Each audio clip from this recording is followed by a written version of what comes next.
21. Humans make no sense. The last few days since the agreement between the human and the Gnostics have been very enriching for both parties. Liam, what is that money that your people are so enthralled with and you have spoken of?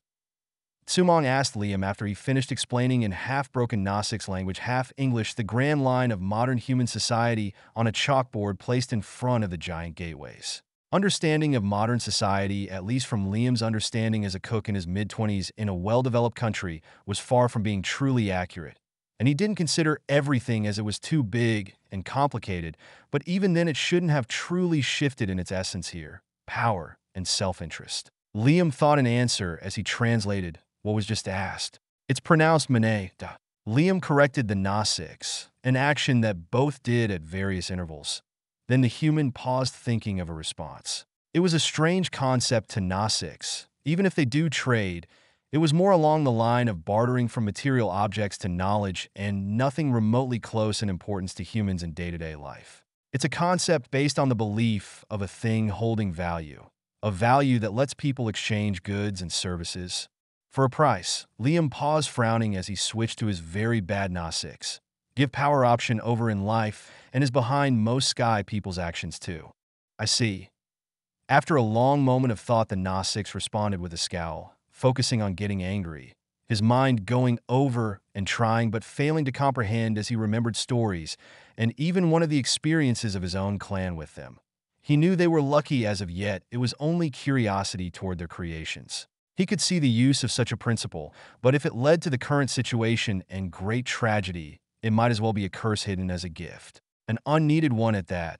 The people didn't need any more curses from the Sky people, and the way the lost child spoke of it showed he didn't want it here either. Which was strange, but welcomed. Liam was strange for a Sky person.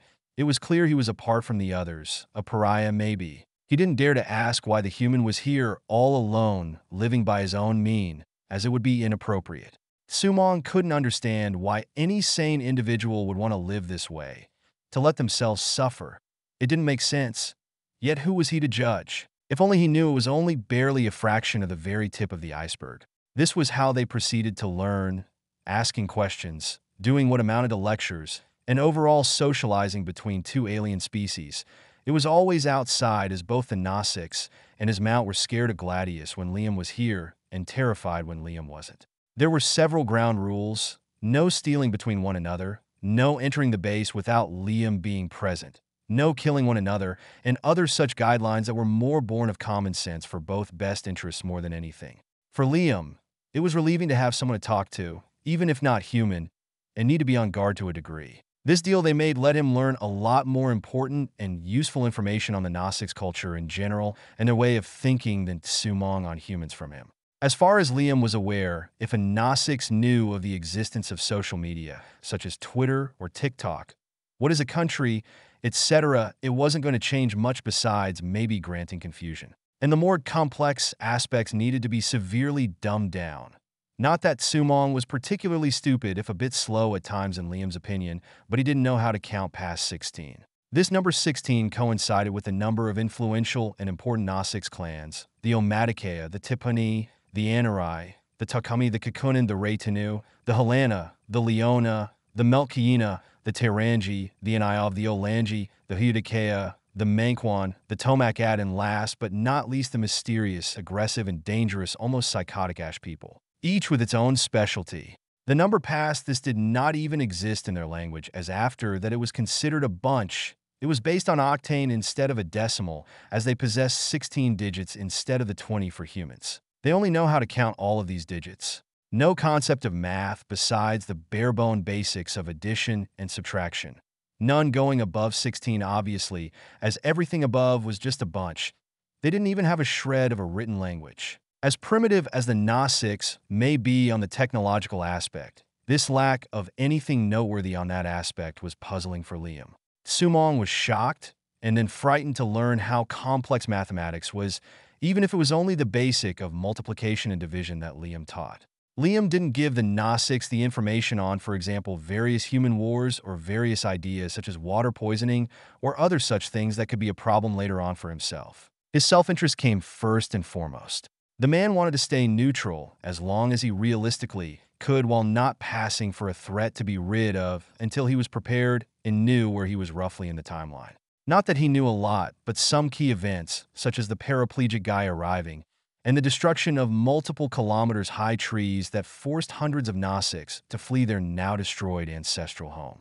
Liam learned a lot, particularly about how most Nausicaa, specifically the Anurai, Sumong's clan, saw the world and what it represented for them.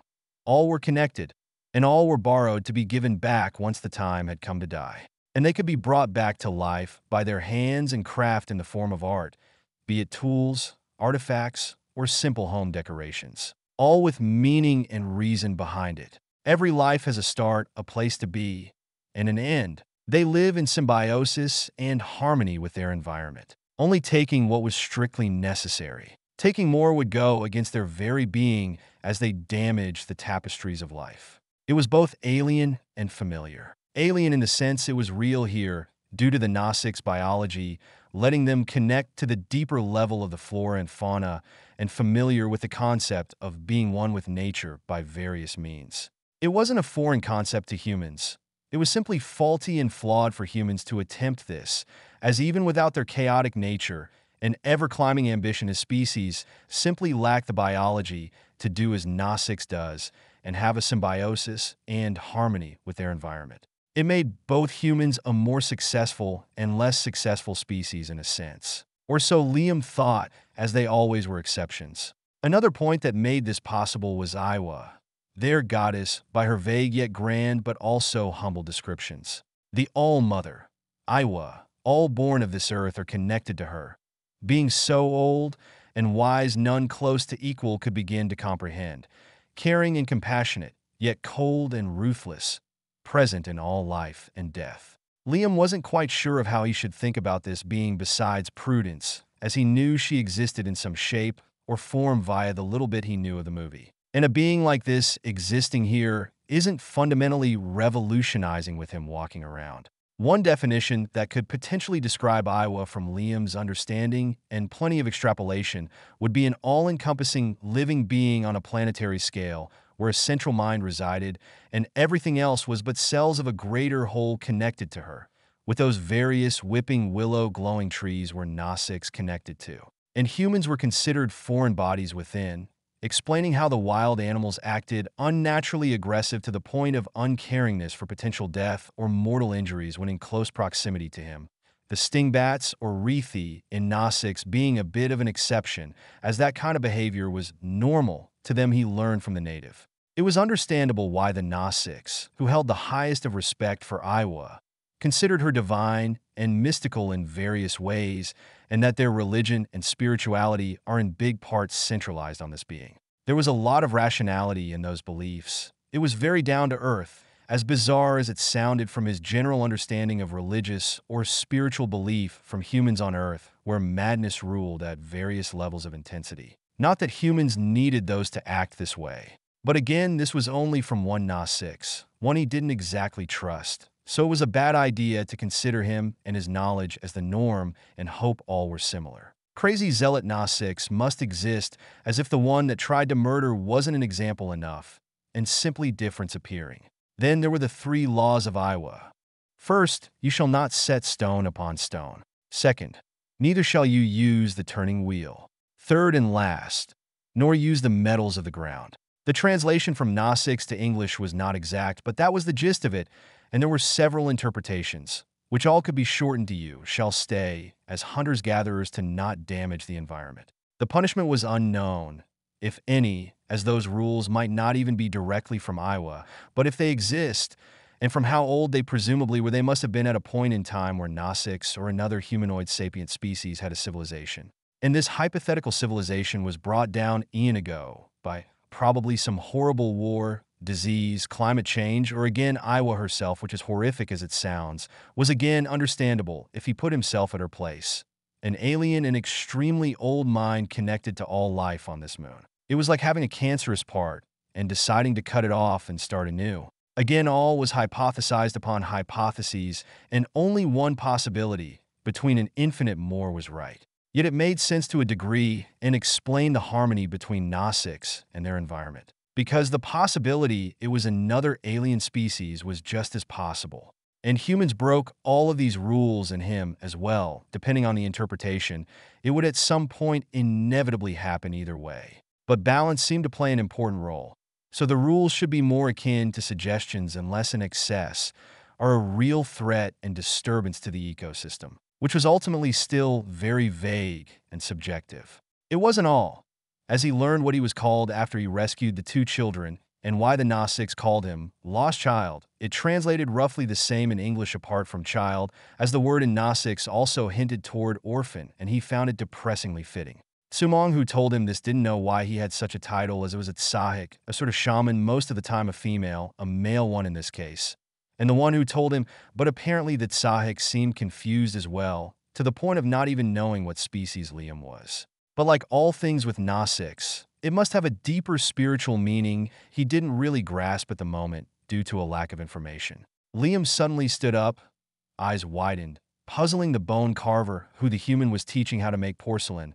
One of his Tetrapteron alerted the human of something close, something that wasn't a threat to him or his own, if only a trespasser, but a threat to something nonetheless. "Your mount big danger," he informed the Gnostics, causing even more puzzlement. However, Liam didn't wait, as there wasn't time, and ran at the opposite of his base faster than a human should ever be. "What?"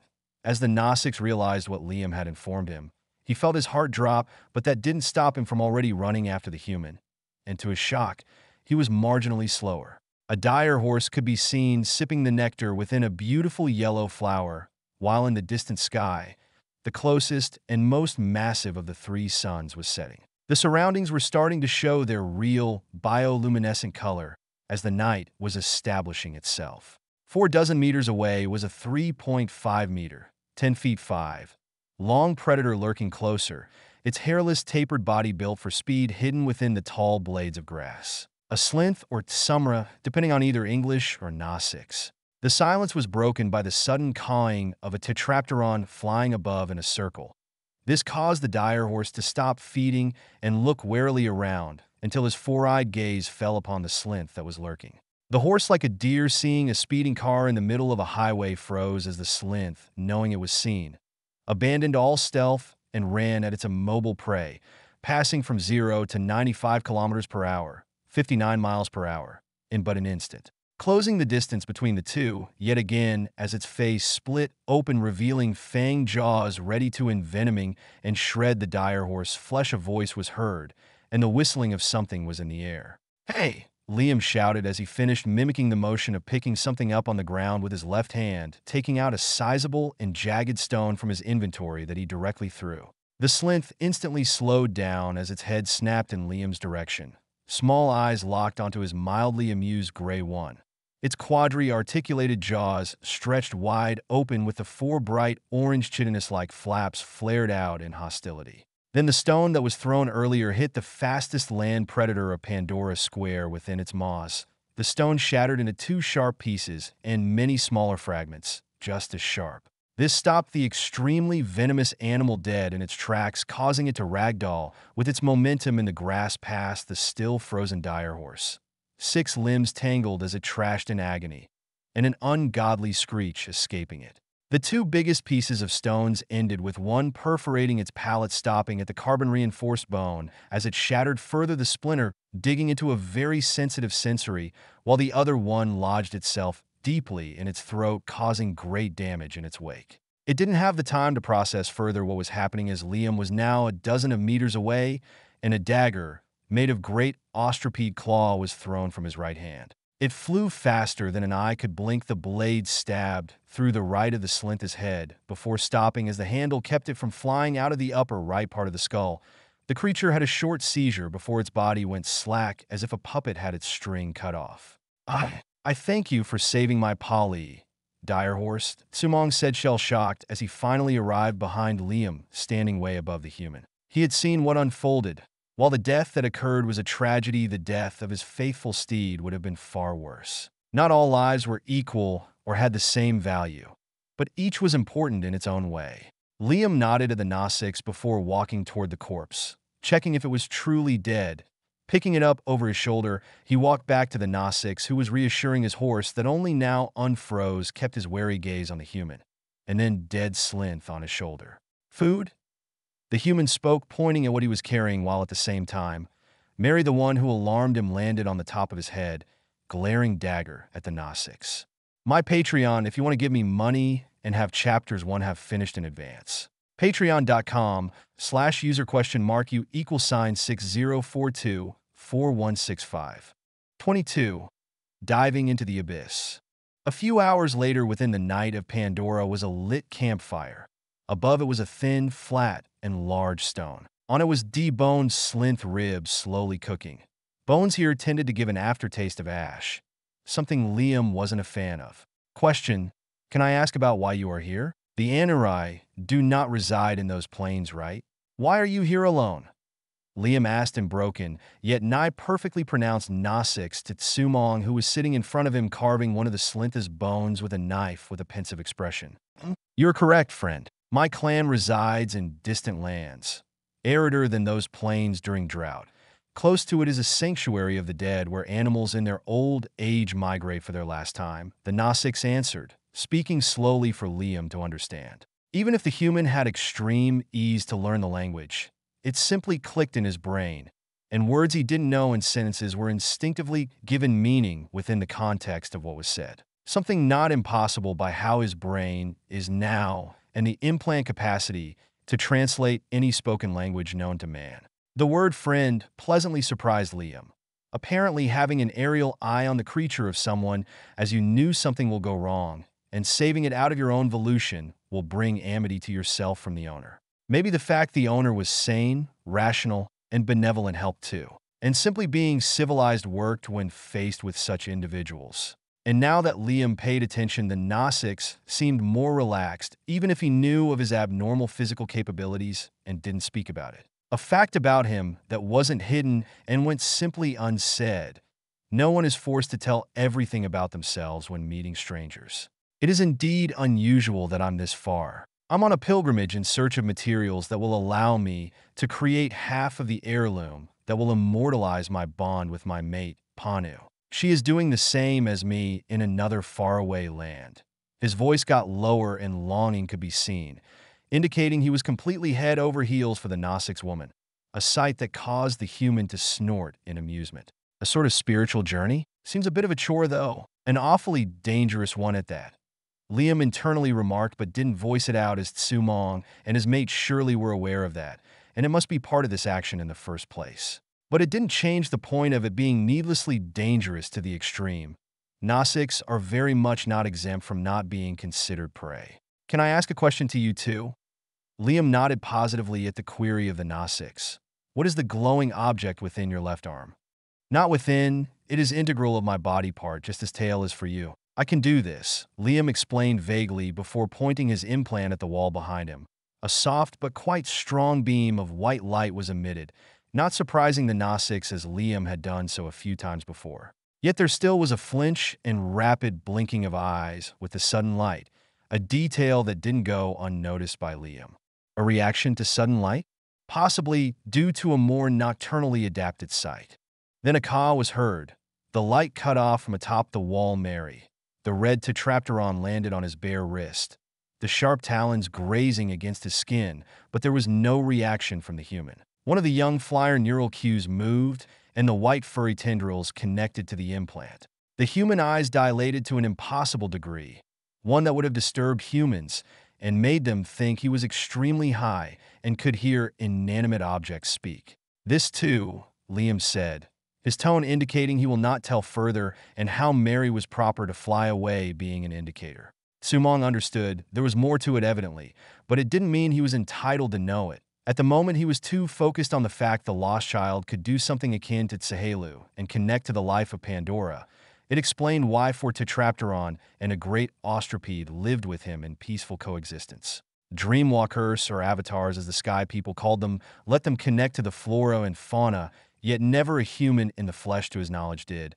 But again, this was a strange and unique individual here, one that by all means broke common sense. Why these animals were with the human, he didn't know and didn't truly care. What mattered was the harmony between them. And Liam showed a lot of care, more than the average Gnostics toward their pets. Not only that, but also a degree of respect toward life, if of a drastically different nature, and also the people. The man knew a lot and was carrying even more. That was obvious from the last few days. After this, a silence took place with only the sound of insects chirping, meat cooking, and of the fire crackling. The occasional time when the meat was flipped by Liam until it was cooked, then 2 porcelain plates were brought up from the side with each a pair of bone knives and forks. Sumong was quite confused at first with what was given to him to eat. The material of the plate was the one the human spoke to him, but the object itself was bizarre. Then the few creatures painted on it were all completely alien. At first, it was a little then strangely shaped but simple creatures, followed by more complex ones more varied in shape and size. Then more and more, as from the branch of a tree, they exploded out in number. The Gnostics noticed multiple ones next to the sky. People looked vaguely like them, some even having tails. It's just a sketch of the tree of life, Liam clarified, which only amplified the Gnostics' confusion as it wasn't a tree, but now that it was mentioned it looked like the branch or root system of one spreading farther, and more diverse from the trunk, the point of origin. A fascinating and new concept to explore. As the night continued, and everything was eaten with the humans eating at the bare minimum 2 times more than the Gnostics. Sumong threw something at Liam, who caught it midair. It was an eye with a slitted pupil, carved on a cleanly cut-off bone. So it was what he was carving. Liam thought while studying it. It was simple, yet many aspects with details told the contrary. The eye was similar to the eyes of the creature carved in the first bone he found. It was even more impressive, considering from what he noticed Gnostics have less fine motor control of their hands, not forgetting that they have marginally larger hands in the first place. It was very insightful to be able to discuss and learn, friend, but I will need to go. When the first sun rises, I will continue on my journey. The Gnostic spoke, and Liam nodded. It was good. As much as talking to someone was positive, and learning a must having someone close he couldn't fully trust was limiting. What I just give you might not have any real value to most of the people, but for the Anurai, craftsmen, and craftswomen of the Bone Sanctuary, this is a token. The Gnostics finished pointing with his 4-fingered hands at the carved piece of bone. Far away at the same time in the Resource Development Administration Extrasolar Colony 01, otherwise known as Hell's Gate, more precisely in the quarter of the person in charge of the Avatar program. Dr. Grace Augustine is a tall woman with short auburn hair and brown eyes. Said person was on a chair, currently drinking Lost Abbey cable car, creek poured in a mug. Her eyes trailed on the new report from one of her team. Placing her mug, she massaged her forehead as she looked around a big holoscreen, giving video of Pandora's wild and untamed passage with her soothing music playlist. One of her ideas, getting clips from the Samsons used for scientific missions, and one of the reasons she discovered so much of this moon's flora.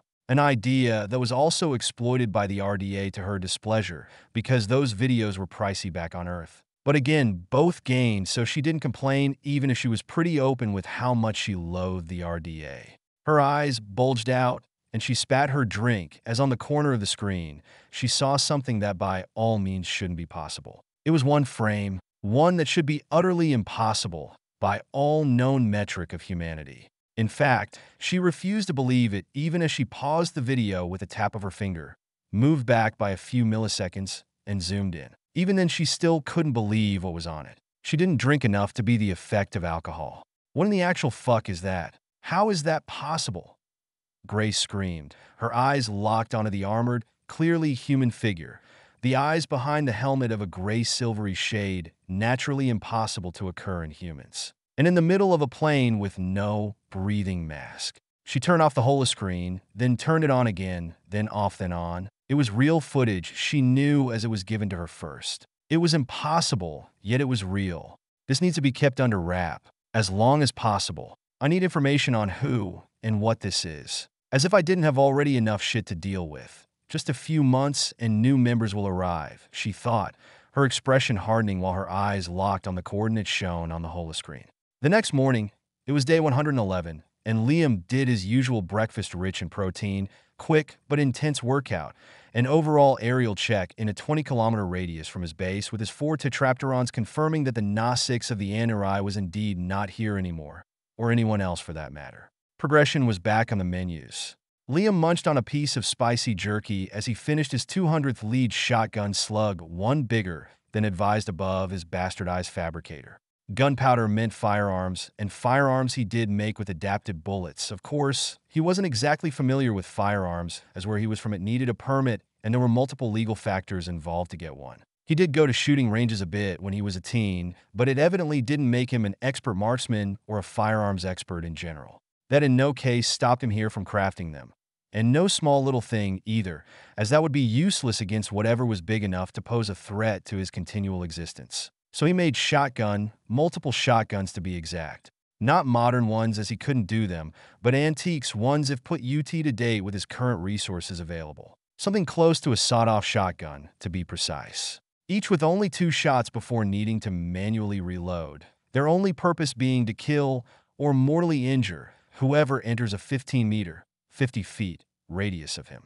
A regular or even trained human firing with one of his revamped boomsticks would risk the barrel caving their skull at worst, and at best breaking their wrist or knocking them out cold with the recoil, which is logical, as he wasn't as limited in that itty-bitty tiny detail, that is the recoil of a firearm. Thought it was very, very loud. Oxiden, come to me, girl, the man said as he saw the bird arrive from its flight to the cave. Connecting, he smiled as there was no one, giving the tetrapperon its due in the form of a prime piece of meat. The next half an hour consisted of Liam checking if everything was in place, from the trap still in place to the food for everything. And once he decided it was good, he straight up ran to the only safe access to the underground of the Great Plain. This led to the present. Liam dressed in a light armor of majorly bronze, steel present in more vital areas, a helmet that let him have most of his sight, and his inventory had all that he thought was necessary, such as food, water, his war scythe cleaver, various throwable and not throwable weapons, tools such as pickaxes, climbing pikes, ropes and more, bandages, papers, makeshift pins, a first aid kit that consisted of bandages, sewing needles with thin, disinfected string, and bottles of saline solution. A small bundle of bloody red thread made of this latex-like substance he found weeks ago attached to his waist. His own Ariadne's thread, but less magical, sadly. He fastened it around a root before pushing the deep blue, bioluminescent Portuguese man-of-war-like vines aside with his right gauntlet hand, and immediately the plant latched onto his limb. We will see who drags who, Liam thought with a lifted eyebrow instead of panicking. He wasn't even surprised as the vine tried to drag him up, probably to eat him or something. He took a fistful of it and dragged it down with one good yank, tearing half offending vines that blocked the entrance with it. More of it? He mumbled. It was more of a jungle than a cave. He took out a scimitar, the blade made of great ostripede claws. Reason why it was this kind of weapon was it didn't have a name as of yet. With it in his right hand, carefully treated as he hacked at the vines blocking his pace. His boots stepping over the short blue grass dotted with the occasional fern or alien flowers as he did so. Those vines were everywhere. The place was very spacious, and only the area being inclined downward indicated a sense of direction as vines obstructed sight. He continued forward, moving carefully, tapping the ground with the curved tip of his scimitar to avoid potential accidents. Pitcher plants? Giant fucking pitcher plant, he mumbled in disbelief as in the distance he noticed a dozen of on average 5 meters, 16 feet 4, tall purple pitcher-shaped leaves. From their bioluminescence he could see the shadow of small animals within. One was even humanoid, a Gnosix, a young one from the size. And wasn't that an unpleasant and tragic sight? His head snapped in another direction as squeals of agony and terror resonated. They originated from a creature the size of a big dog that looked like the hybrid of a goat and a hedgehog if they had copulated. It was completely ensnared by the vines and getting dragged to one of such pitcher plants. Not only that, but above, within the crevice of the moss-covered stone, above, dozens of dark blue hellfire wasps flew out and repeatedly stung, scratched, and bit the poor creature until its movement and squeals came to a definitive stop. What followed was the unconscious or very likely creature being dragged up within the giant pitcher plant. After this, beautiful flower-like structure blossomed all around the thin roots of the carnivorous plant, and the alien wasp dug in their nectar. All of this happened in less than 10 seconds. 10 seconds was all it took, and it indicated that the fate of the Gnosix within one was sealed long ago. It set the theme of this place was an extremely dangerous one, a fact that wasn't hidden. My Patreon, if you want to give me money and have chapters 1 have finished in advance. Patreon.com/user U =sign 60424165. 23. Oil. Weaving carefully within the vines, Liam suddenly crouched, dodging swarms of hellfire wasps flying about. They didn't hunt for themselves to eat. They chased animals, pushing them into the vines for the giant pitcher plant to eat. Then nectar will be given. It was a very interesting part of this ecosystem for sure. Those hellfire wasps might potentially mean honey or an equivalent, but it didn't seem worth the risk to get, if there was something at all to get for that matter. The blue vines were interesting too, their extreme elasticity and resistance being at the forefront. Essentially, they were colonies of smaller, peculiar half-plant, half-animal small organisms that grow around a silicon-based thread they seemingly produced, very similar to hard coral in principle, but it's this very interesting instead of limestone. When in contact, they acted in a way similar to jellyfish's tentacles dragging prey. But instead of venom, it was a sort of odorless acidic or alkaline glue. Horrible in the way the skin melted and fused with the glue, causing a great amount of pain to anything entangled. As such, he didn't test on his skin. His scimitar didn't like it either, but the corrosion damages were grossly superficial. Yet it didn't do anything to his bronze armor, which meant it was quite a unique substance that probably reacted to carbon or iron, as the only point in common between his blade and animal was this. It was an ecosystem working like a sole organism, of which he was right in the middle. Either way, he continued to go into this underground jungle. The air was humid and quite cold. The red bobbin of thread at his waist was used by a fifth, as he regularly put wooden pawl, cut the thread, and fastened it around before continuing. It didn't matter, he had more of this red thread. The more he advanced, the deeper he went, and the less of those carnivorous and blue were seen, and the vegetation, if that could even be called that, took on a dark greenish-light purple, the ever-abundance of natural bioluminescence, giving light comparable to a twilight sky. At this point, the ground had more roots than ground. It was a mess of roots of all sizes entwined together. Living in between were the rare sleeping stingbats, strange spider space huggers look alike, 3 meters long, 9 feet 8, centipede, strange vertebrates similar to geckos if human-sized, various flying insects and jellyfish-like creatures such as a deep purple sphere with tentacles and 4 leaf-shaped wings to float on about the hot air current coming from under. The air was breathable to him. Not that he had anything to remedy it if it wasn't the case besides getting back to the surface as fast and carefully as possible. It was without saying extremely dangerous, yet he continued to go down, the red thread continuing behind him. The sound of wind echoing in a sort of low constant hum, as if something gargantuan was breathing, could be heard as he gazed upon dozens of boulders floating below, roots in no way large enough to support them. Those roots came from below, growing outward. Approaching one of those floating silvery large pieces of stone, the human walked and looked around. Before picking a fist-sized rock that he stored, Implant analyzing it as his eyes widened ever so slightly, as it was pure Pandorium/unobtainium at its core, beside the outside, where it was a mix of mainly titanium and platinum, with a dozen more minor and unimportant elements. This entire thing is made of that metal. Liam mumbled. This metal was mostly unknown to him, besides its unique magnetic property. As much as it was valuable as a resource for its nigh-infinite potential, in using it was completely worthless to him at the moment. It was the case for one simple reason. His forge couldn't melt this magical metal as of yet. He couldn't begin to melt tungsten, which admittedly need 3400 C degree, 6152 F degree, quite a considerable amount of heat. So the most precious thing about this stone he picked up for him currently was the titanium and platinum. Two he was more than happy to collect. They offered many new possibilities, the first being for its similar strength to steel, corrosion resistance, and lighter, even if the last part was quite unimportant on a personal level. It meant better armor and new alloy for a variety of uses. The second, platinum, had use for making electronic components such as wire and also laboratory equipment, very useful as well.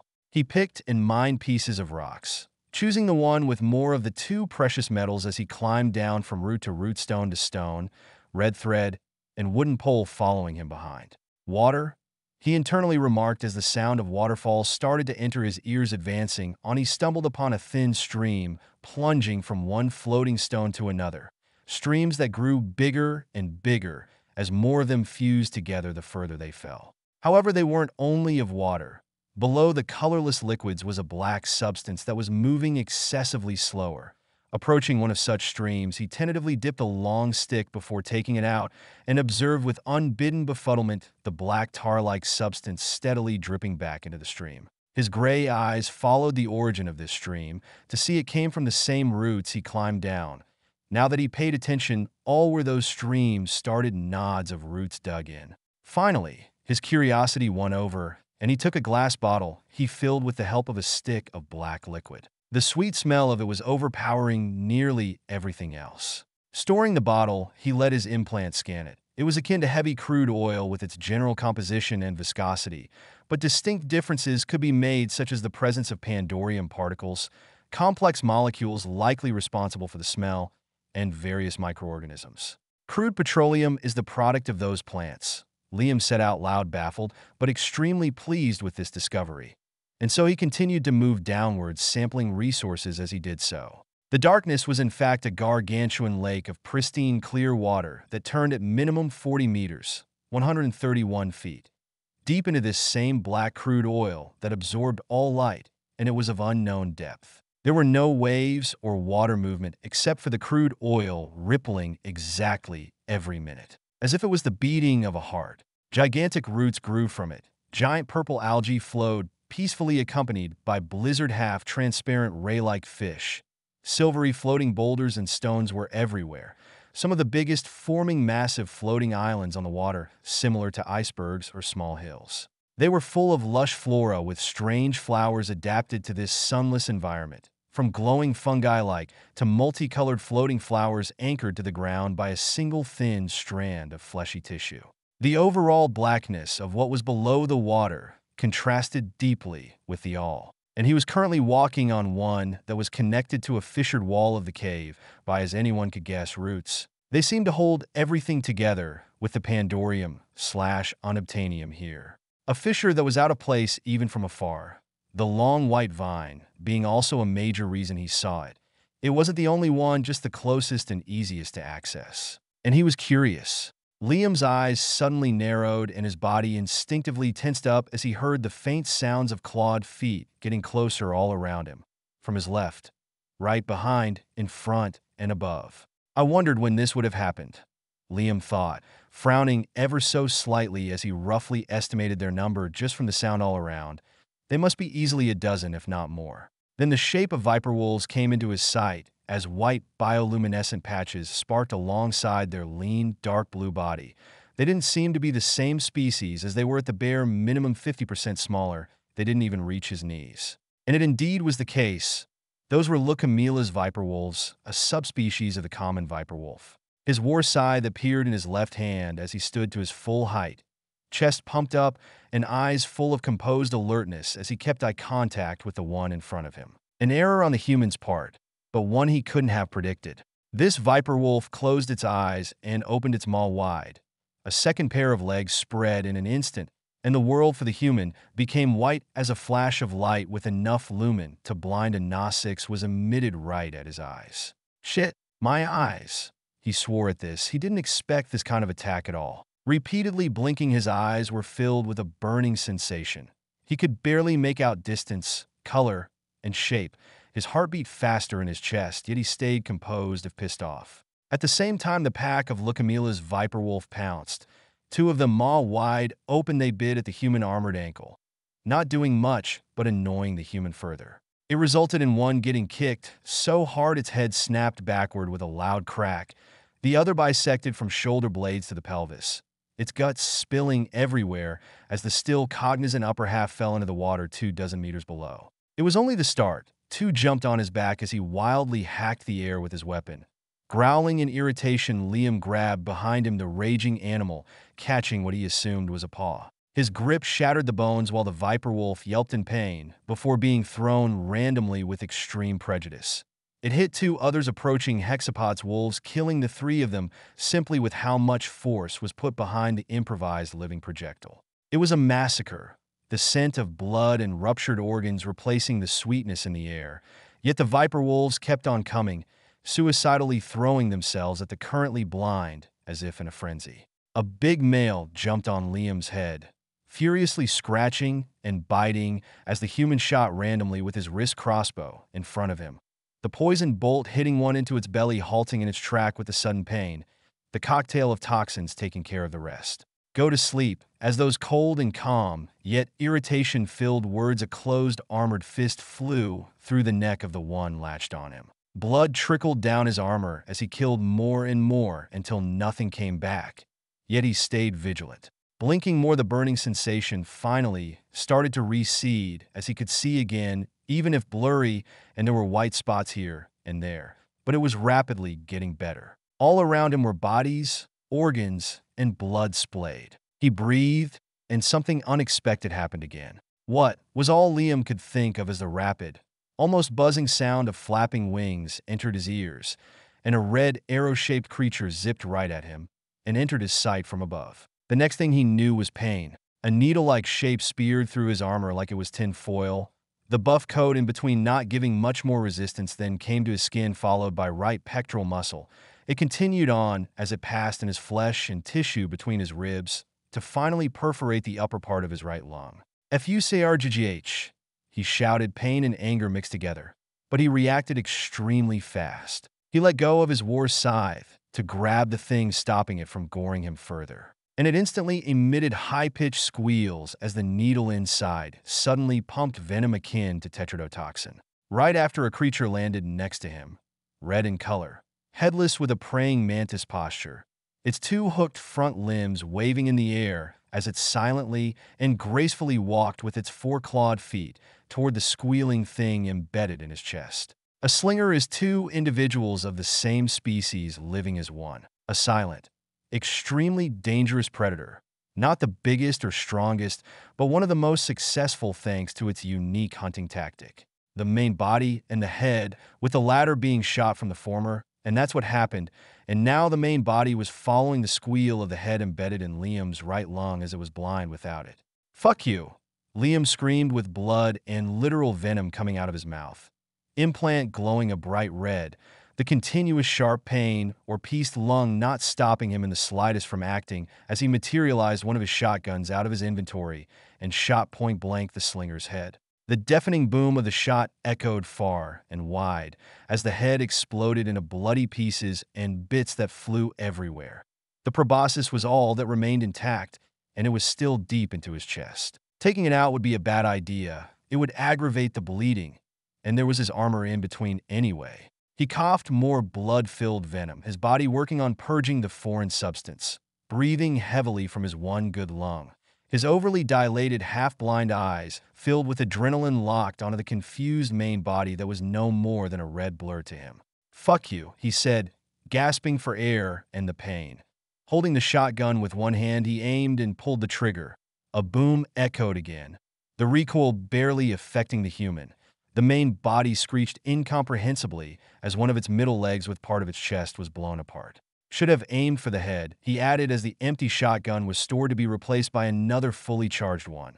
And he shot again and again, the first blowing more of the main body chest, and the last ending all of its screech once and for all. My Patreon, if you want to give me money and have chapters 1/2 finished in advance. Patreon.com/user?mark_60424165. 24. The All-Mother. Liam's head was spinning, a feeling of unnatural fatigue. Right hand over the right of his chest where a deep throbbing pain resided. He picked up his war scythe, storing it in his inventory before walking toward the fissure, pushing the vine aside, nearly falling in the process thanks to a dead viper wolf he didn't see. Smart enough to do that, but not enough to aim at my head. He thought of what just happened with a bloody sneer before coughing blood and venom. The taste of his own blood mixed with the acrid one of venom, far from pleasant. The feeling of the thing stabbing in his lung moving as it happened only amplified it.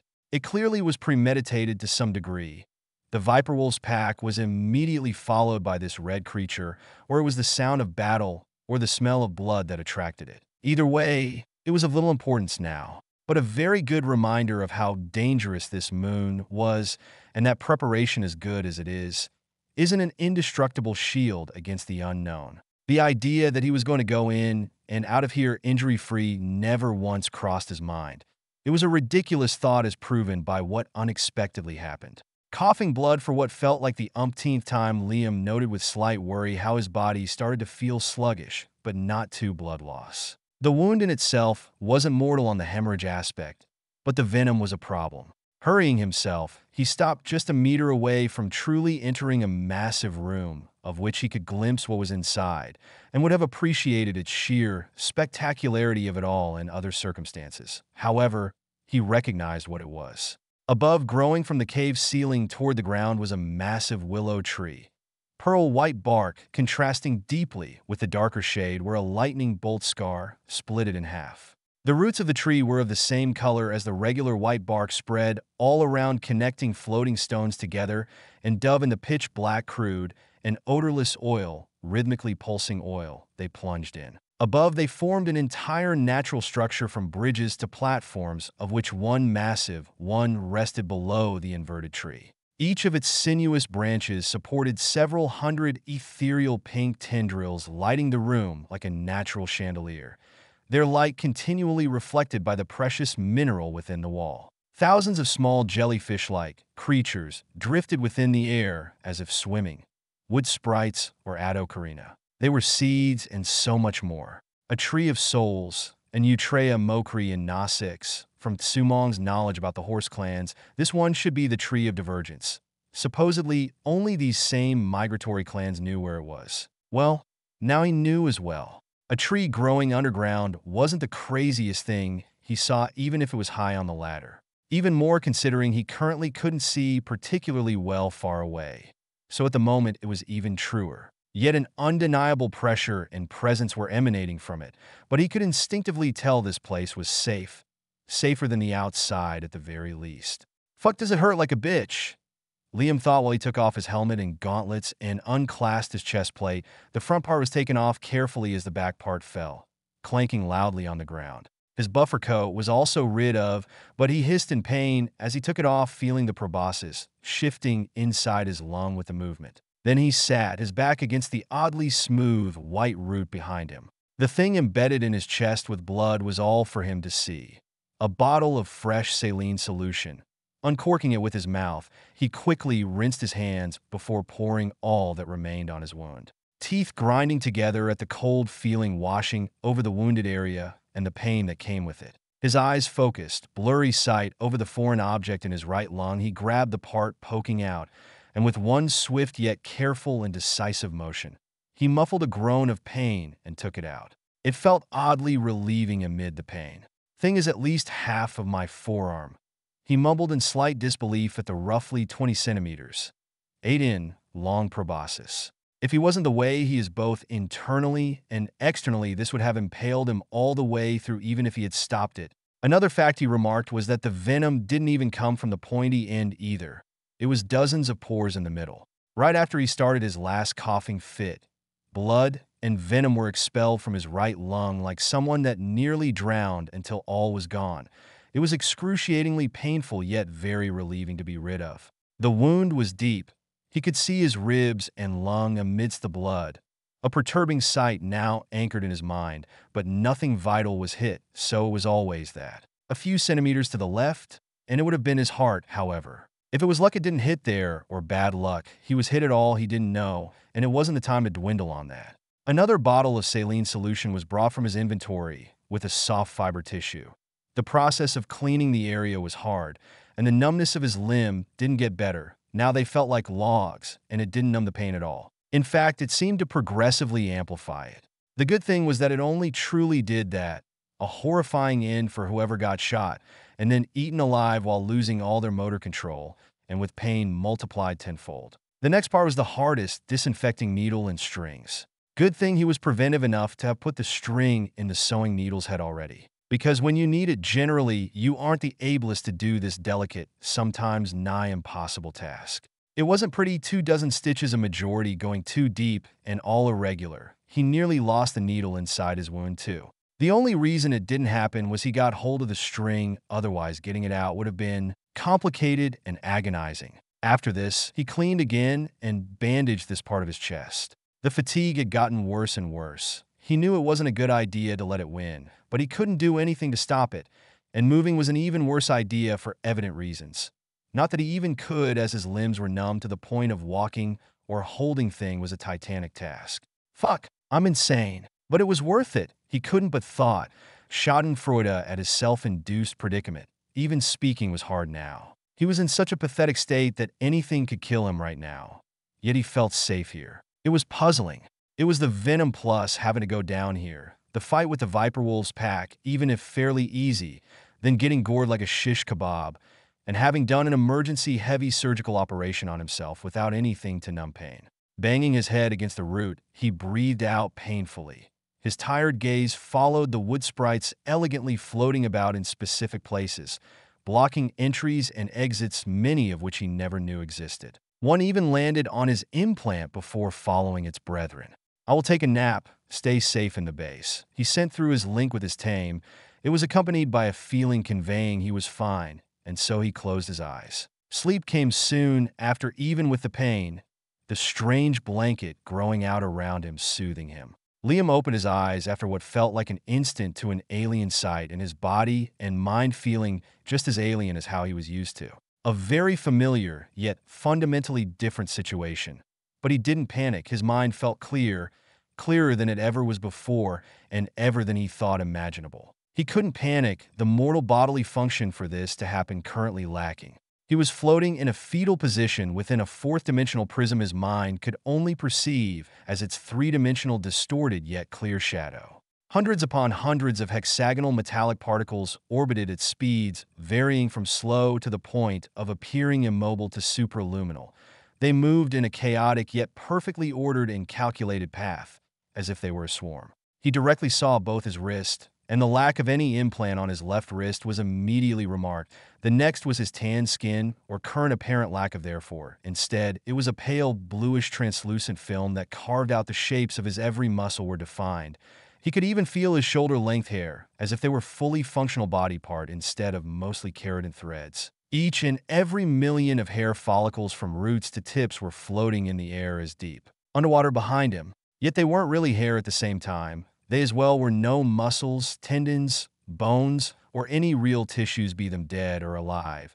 The only aspect that had a resemblance to a human's biology were veins or nerves pulsing with energy to the beat of a non-existent heart. He moved each of the 5 digits of his hands with curiosity. Instead of any would-be vital organs in his chest, there was his implant, 5 purplish threads connected to it. His tames he instinctively knew, and they were currently all in a deep sleep. And it was only the surface, the first layer of this state of being. At a moment, he remarked that the bluish film shifted to his tan skin before glitching for lack of comparison back to its transparent form in a never cycle. At some point, his hand might appear normal, and at another, he could see through them. There didn't seem to be any patterns. He put himself in a standing position, feet not touching the metallic ground, staying afloat within the soothing and protective embrace of the prism as if it was an egg. He observed his surroundings with wonder, below and above him, if this notion even applied here. Metal and metallic root-like structures pulsed with electric blue energy, element he instinctually could tell, and it flowed to the rhythm of his heartbeat. Is this where my engrammic matrix resides? Fascinating. He asked no one, his voice having a deep, ethereal note to it. Yet an answer still came from behind him. If by engrammic matrix you refer to the beginning with no ending that is the mind, and the ending with no beginning that is the soul, and the spirit existing since the dawn of time, then your words are partially correct. Strange little one of strange origin, so farther away than we can begin to fathom. A voice consisting of untold amounts yet functioning as one spoke, one distinctively feminine in essence, young but old, harsh and loving, quiet and loud. No small amount of surprise and curiosity were within, even shock. Liam's ethereal body snapped in the direction the voice and new presence came from. His eyes, currently made of pure blue energy, widened ever so slightly at what he saw. It was as if reality suddenly shifted. An invisible wall cutting reality and gluing 2 contracting parts of it together. One of metal and technology beyond what any species within this universe could comprehend, and the other of primordial life, of both good and bad that this aspect of infinite potential brought. A body grown from the wood in the vague form of a female Gnosix, yet different, legs fused at the knee transforming into a trunk, two long arms ending in roots instead of 4 digits. Hair similar to the tendril of the Tree of Souls, her body made of white bark, a lightning strike scar along her chest. Her face, as hauntingly unsettling as beautiful, had unknown glowing runes. Two normally placed glowing eyes, and 4 smaller ones on her forehead, the one in the middle bigger by a small margin. Iwa. Liam thought his first guess, which came out as a mumble to his surprise, his lips not moving, a fact he didn't notice earlier. But he stayed deathly calm, his gaze fixated onto the wooden Gnostic's woman's eyes, who only smiled gently at his instant vigilance. Partially correct, little one. We are Iwa, yet we are not. We are but a smaller part of a greater whole that is perceived as me by my children. We are known in this time as the Utral Yak Seat. She spoke, approaching the invisible wall. This earned an immediate reaction from Liam. Metallic roots, pulsing with elements, started to grow all around the prism in a protective cocoon. We do not wish you harm, little one. We cannot do so presently here in this state, even if we wish so. This place, we and you, are in the very surface of the sea of soul of the Great Plain. This is but a reflection, a dream, of we and you are on the first layer of my deepest being, we suppose. We are confused. This has never happened before. This is unprecedented to my knowledge. Little one, you are a very curious being, even more than we imagined. This seemed to grab Liam's interest, stopping him from forcefully waking himself up by tugging on one of the threads connected to him. Liam stared at the being that apparently was both Iwa and not Iwa, mind racing over what was said and the current situation at hand, that he was face to face with a being considered divine. Now he could understand why, to a deeper degree, this was the tree he was physically right next to. Greeting, All-Mother. On what points is this unprecedented? He spoke, choosing to be polite and formal to this being, even if he had the feeling she wouldn't remotely care if he were to insult her. Everything. You can hear me clearly, a feat only possible to the most gifted of my children. Little one, you are an enigma to me, a lost child from unknown origin, body, mind, soul, spirit, will, emotions, knowledge, actions, goals, purposes, and more than the language we are using to communicate to you have words. We do not expect answers from you, as you do not have one for them all, and we are not ought to know them all. Yet one must be answered. Do you seek to harm me or my children? Her voice becoming frigid, her expression cold. This caught Liam off guard, but it didn't affect him in any deeper aspect. It caused the element to pulse brighter and the metallic hexagon spins faster. There was a silence, then Liam spoke, voice unwavering and true. No, I do not seek to harm the All-Mother or her children, but I did, do, and will continue to do so. I'm as you said, and how the people call me. Lost and a child searching to survive, and if possible find a way home and say my goodbyes. My life comes first before all, and I will do what I must to keep it, even if it aggravates you or anyone else. The sliver of the All-Mother nodded, her expression softening, and a smile graced her face of white bark, seemingly pleased with the answer, if it was how she felt or a mask. Liam didn't know, but he seriously hoped it was genuine. Then a small frown made its way on her feature, again with a hint of surprise. It is time to depart. Soon you will awaken, little one. May we and you meet again, the process to do, of which you know and have experienced. Farewell, lost child. And so, after those last words from the All-Mother, the dream ended. My Patreon, if you want to give me money and have chapters 1 have finished in advance. Patreon.com/user?mark_60424165. 25. Fabricator. Wood sprites covered the entirety of Liam's body as he breathed slowly. But it wasn't only that.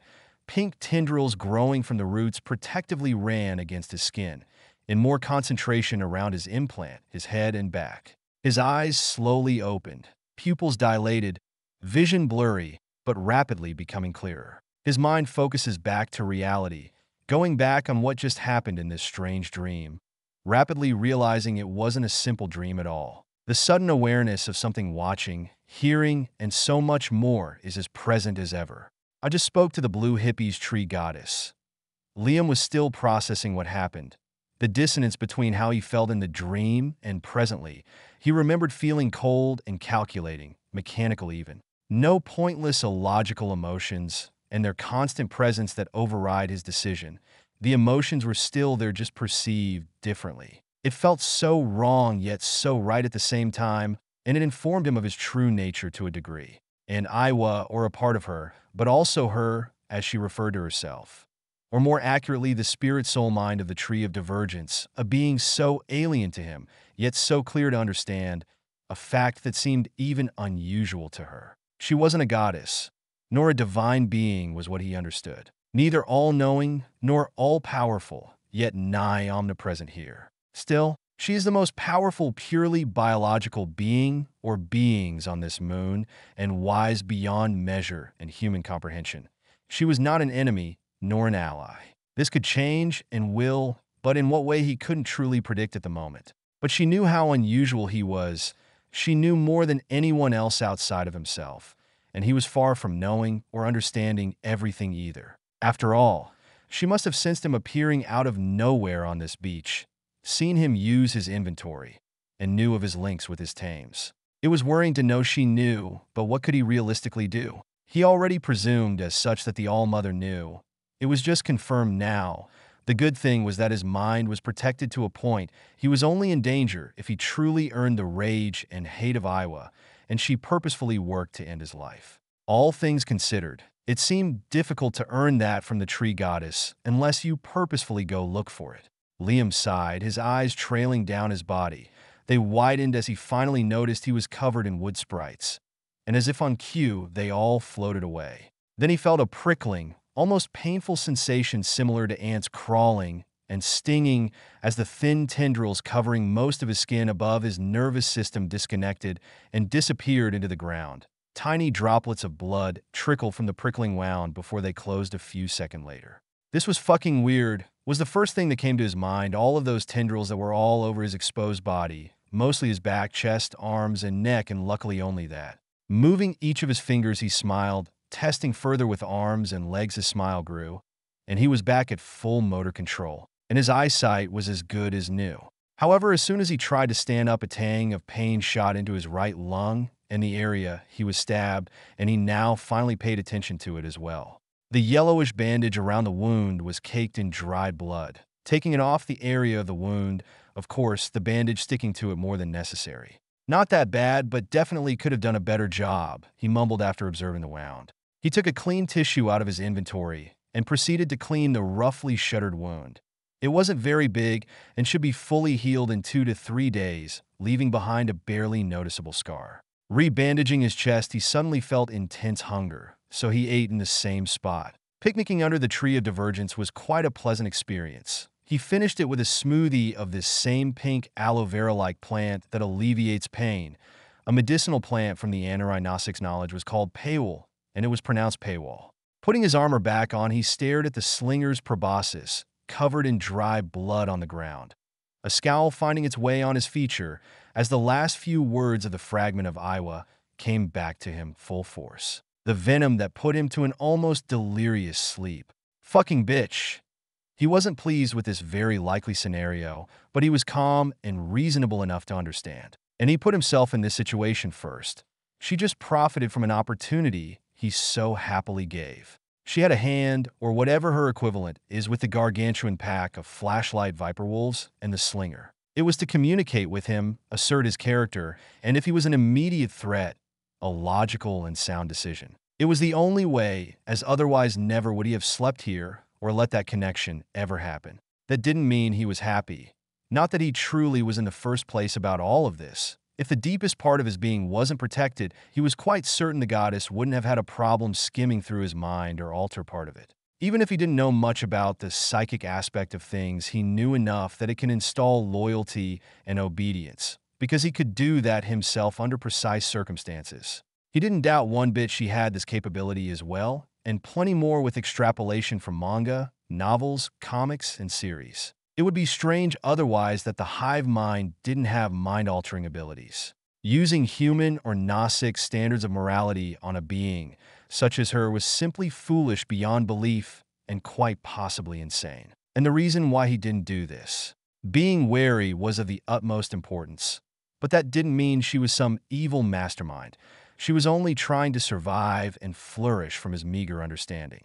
Not that it excused anything either, or that she potentially tried to mind control him. The lack of information and understanding of Iwa's thought process was a problem he couldn't remedy for foreseeable without more direct interaction. The objective of keeping the balance and not destroying the biosphere was evident, but everything else, not so much. Why is it always so complicated? Liam whispered. If only everyone was friends with everyone or reasonable, but that wasn't how reality worked, and so it wasn't simple. He put on his armor back, armor that will need an upgrade or a totally new one. Looking around, he observed the tree. He could still feel this presence. It was weird, particularly how he felt look back at that. He compared the scar on the divided trunk with the one he saw on the tree woman in the dream.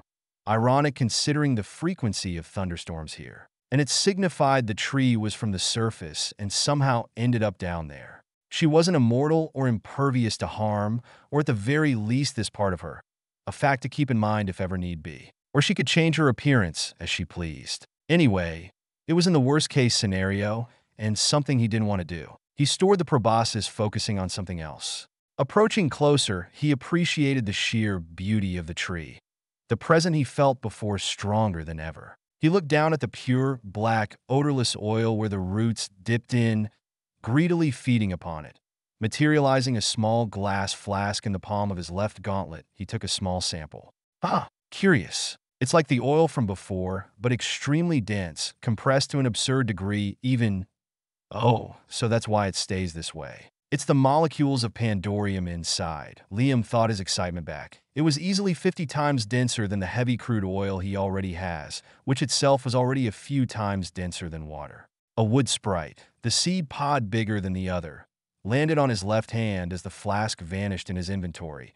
The human observed it, but his eyes widened as it stopped moving, flopping dead on his wide-open palm. Instantly, his heart rate increased. He thought he messed up in some way and killed it, but right after it moved again before flopping again, it repeated this one more time before he understood why it, or more accurately, she was doing that. Who do you think I am? A bird or your delivery boy? He asked loudly while staring at the tree, the feeling of the stare receding with his own. But he still took the wood sprite that became inert not before putting it in a bottle, then the bottle into a box before putting everything in his inventory. The next few hours consisted of him going all the way back to his base. The climb back up took most of the time, as he did regular pauses to not worsen his healing injury. He was also very alert, ready to shoot at anything. He also did collect more resources, but only on the red thread way. There was no need to take more risk for now. And so he was now in the middle of opening the trapdoor leading to the inside of his base. The first thing he was met with was Gladius. As soon as he took off his helmet, the great ostropede jumped at him in a way similar to a dog that didn't see its owner after a long day of work, but 10 times more excited, soon followed by the 4 tetrapterons joyfully cawing. "Ow, wow, calm down. I'm fine, it's just a scratch," he said as he took off everything until he was only in a pair of shorts to check over the wound again. The suns were shining over his base, and work needed to be done, but first a cold shower. Day 125. Since the first dive in the cave after Liam had healed back into full health, and as such has gone back 2 more times into the cave, each time finding new things. In the second dive, he discovered an entire room full of quartz crystal that was covered in moss not far from the entrance. Quartz being themselves extremely useful in its raw and refined form. To say he was pleased with this discovery would be an understatement. He found this crystal cave because he fell inside by accident. The tapping trick with a stick wasn't enough. He thought there was an empty air below him, and he walked over, gravity doing the rest. Good thing that falling into the equivalent of a 2-story building was barely an inconvenience, outside of a dislocated shoulder that was immediately put back in place. The third dive was more eventful as he met another pack of Lucamila's viper wolves. He didn't fall for the same trick, and they were promptly disposed of. The first time he didn't get their bodies the same for the slinger. The plant life and wildlife had consumed it all. Anyway, these subspecies of viper wolves have a very interesting pair of organs next to their hearts, biological batteries with a power source consisting of nickel and hydrogen. Said biological batteries were connected by specialized insulated tissue to the organs responsible for the flash of light. In and of themselves, they were not exactly useful, as organs, as a rule of thumb, did not function very well outside of the organism they should be in. But here parts of it were. These parts were small and X-shaped in appearance with pandorium/unobtainium within. It was inert and served as a mechanical and magnetic filter that let only hydrogen through to recharge the organ. A marvel of natural biological engineering.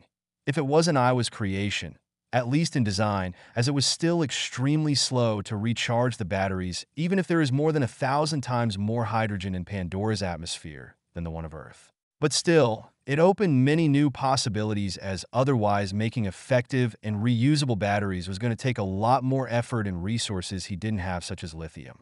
Other than that, he got more resources he already knew were in the caves, and he was currently using them as he worked above his workbench. With a makeshift, if very precise soldering iron in hand, he worked on what looked like a transistor because it was the case. Eyes-focused Liam worked. It was the 100th of the day, and the fabricator was soon to be done.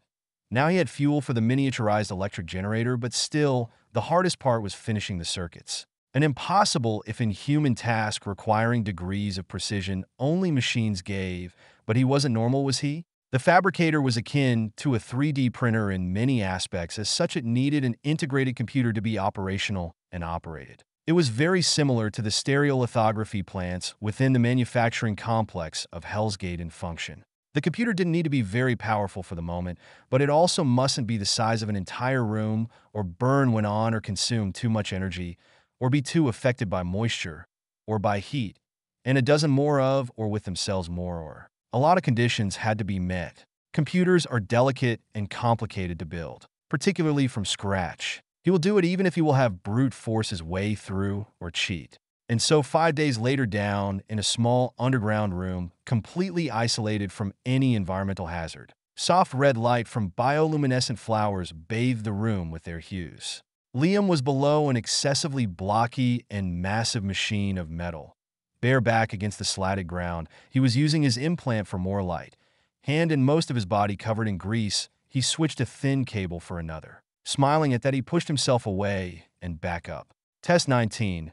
Short circuit at B651K has been solved due to dust particle and too high voltage. I hope you work this time, he mumbled to himself as he pressed a button. A valve opened, giving way to a metal cylinder. Implant against the opening, he poured refined heavy oil directly from his inventory until the cylinder was filled by a third. His implant glowed brighter as he brought it up close to a short of the keypad. Instantly, he felt a connection to it thanks to the sensor specifically made for that purpose. It was hard to describe, but it was similar to a smartphone, but more direct and visceral, but also void of anything that living beings possessed. It's a tool after all. Multiple specialized compartments opened with a push, placing materials such as powdered gold in one. Until all had what he needed was filled, he closed them back with a mental command. Mentally choosing what he wanted to do. His implant and brain compensated for the primitive computer of the fabricator, keeping a constant flow of information and directive in a way a human shouldn't be capable of. And he was perfectly aware of that, but he wasn't at one or two newly discovered weird aspects of his being now, was he? He couldn't send much data, for now, or it would overheat or randomly crash the fabricator, both leading to internal damage in the processor being annoyingly difficult to find, and even more to fix, if possible at all, depending on the extent of the damages. It was very impractical, but baby steps were still steps toward success. The machine soon wired life. Green lights at its base changed the red hue. Then a loud sound of an engine came with ventilators both drowning the room in their noise. He waited for the next half an hour, keeping his implant stable, excitement growing as nothing seemed to go wrong. A beep and click were heard as a metallic lead opened. Almost water-boiling temperature air wafted over his face, but he didn't care as his eyes locked onto what was within, a miniaturized golden frying pan. IT worked, finally. Ha ha ha ha ha. Why a success. He laughed in pure bliss at that. It worked. The fact the machine shut down right after didn't take him out of his high, and neither did Gladius, peeking its head in curiosity before imitating his laugh. My Patreon, if you want to give me money and have chapters 1 have finished in advance. Patreon.com/user?U=60424165. 26. Searching for the cryptid and explosion. It was early in the morning at Hell's Gate, within the cafeteria, or otherwise known as Hell's Kitchen. People of all backgrounds were talking and eating their breakfast in their respective groups of acquaintances and jobs on the long linear table. Grace, I don't want to bother, and I know it's not really the place nor the time, but are you all right? Max Patel, a brown-skinned man of Indian lineage, asked quietly with worry as he placed his tray right next to the woman he just spoke to. There was silence as the female xenobotanist slowly looked up in confusion at that question, and she simply nodded a yes before taking a sip of her hot beverage, something akin to coffee, but from one of the native plants, and extremely toxic to Nasics. I'm worried for your health, Grace, and lying won't work. Makeup and acting might hide most of it, but your brain waves when you use the link unit don't. And I have known you for years. Something is clearly bothering you. What is going on? He asked further, wanting to have an answer that seemed to annoy Grace. She sighed with clear fatigue and resignation, and she let go of the mask before her friend's face. No, you're absolutely correct. I've been avoiding it. It's just, fuck it. In 2 hours, come into my private quarter, and I will explain everything. And it's good you asked, thank you, she spoke, voice serious even if exhaustion was ever so apparent in it. And so 2 hours later, Max stared at the holoscreen in front of him with confusion at what he was seeing. And it was the image of a human male in armor, yet in the middle of the plains of Pandora, staring right at the Samson with an unnerving gaze. Ha, this is edited. I didn't know you dabbled in this. Max laughed due to the sheer impossibility of this image being real, but deep down he knew it was, and yet he still denied it. Right? Grace? No, Max. I wish it was the case. It's a real image. One from the raw footage of the mission that led to the accident with the great Ostropede. She paused, letting what she said sink in.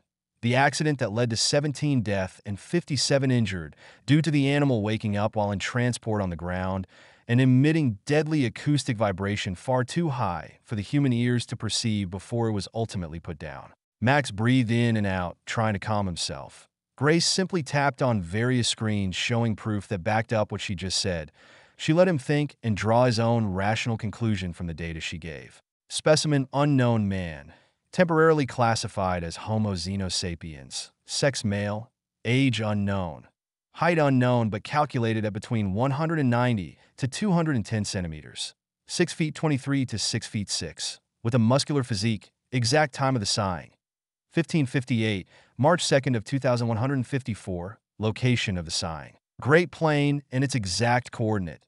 The various images that were taken from the recording, rough reading of his pupils that clearly indicated the armored man was indeed human, with the 5-digit on each hand, and the tan skin only adding to this fact of him not being a Nasics. A very strange human. The lack of a breathing mask on Pandora was the most evident, and with the unusual, almost freaky eye color, and that he was alone in said plane, seemingly being in perfect health, showing how even more peculiar he is. The most shocking part was accepting that this wasn't someone brought here by one of the ISV venture stars of the RDA, even with his total absence within the data record, and he was way too old to be one of the very few babies born in the base. How is that possible? Is this an old pet project of the RDA we weren't informed of, or something entirely different? He asked in disarray, hands clutching the desk to the point of turning his knuckle white. Oh, now he perfectly understood why Grace acted strange. This isn't from the RDA, Max? I would have known. It's too big to hide. Not worth it. And would have broken a dozen of the UN's laws. I already searched everything available within my clearance and from the deceased Dr. Victor Monroe and Dr. Renee Harper's reports. I would have gotten some scrubs of information, tidbit, anything, but no, Grace reaffirmed the reality, denying all possibility of the RDA involvement. Nothing, no mention of genetically engineered organisms based on human DNA outside of the Avatar project, organs and body parts transplant, and other unrelated projects. We must make contact with this man, or whatever the fuck he is, as soon as possible before anyone else. She pressed further her point to Max, who only nodded numbly, still processing what all of this might mean, and how it changed a lot of things. And so a plan that was already in Grace's mind for some time to locate and possibly communicate with this strange human was set into place. Meanwhile, for the person they were looking for, day 135. What did you find, buddy? Liam asked with a lifted eyebrow as he stared at Gladius digging up with its claws on the ground below a dead tree.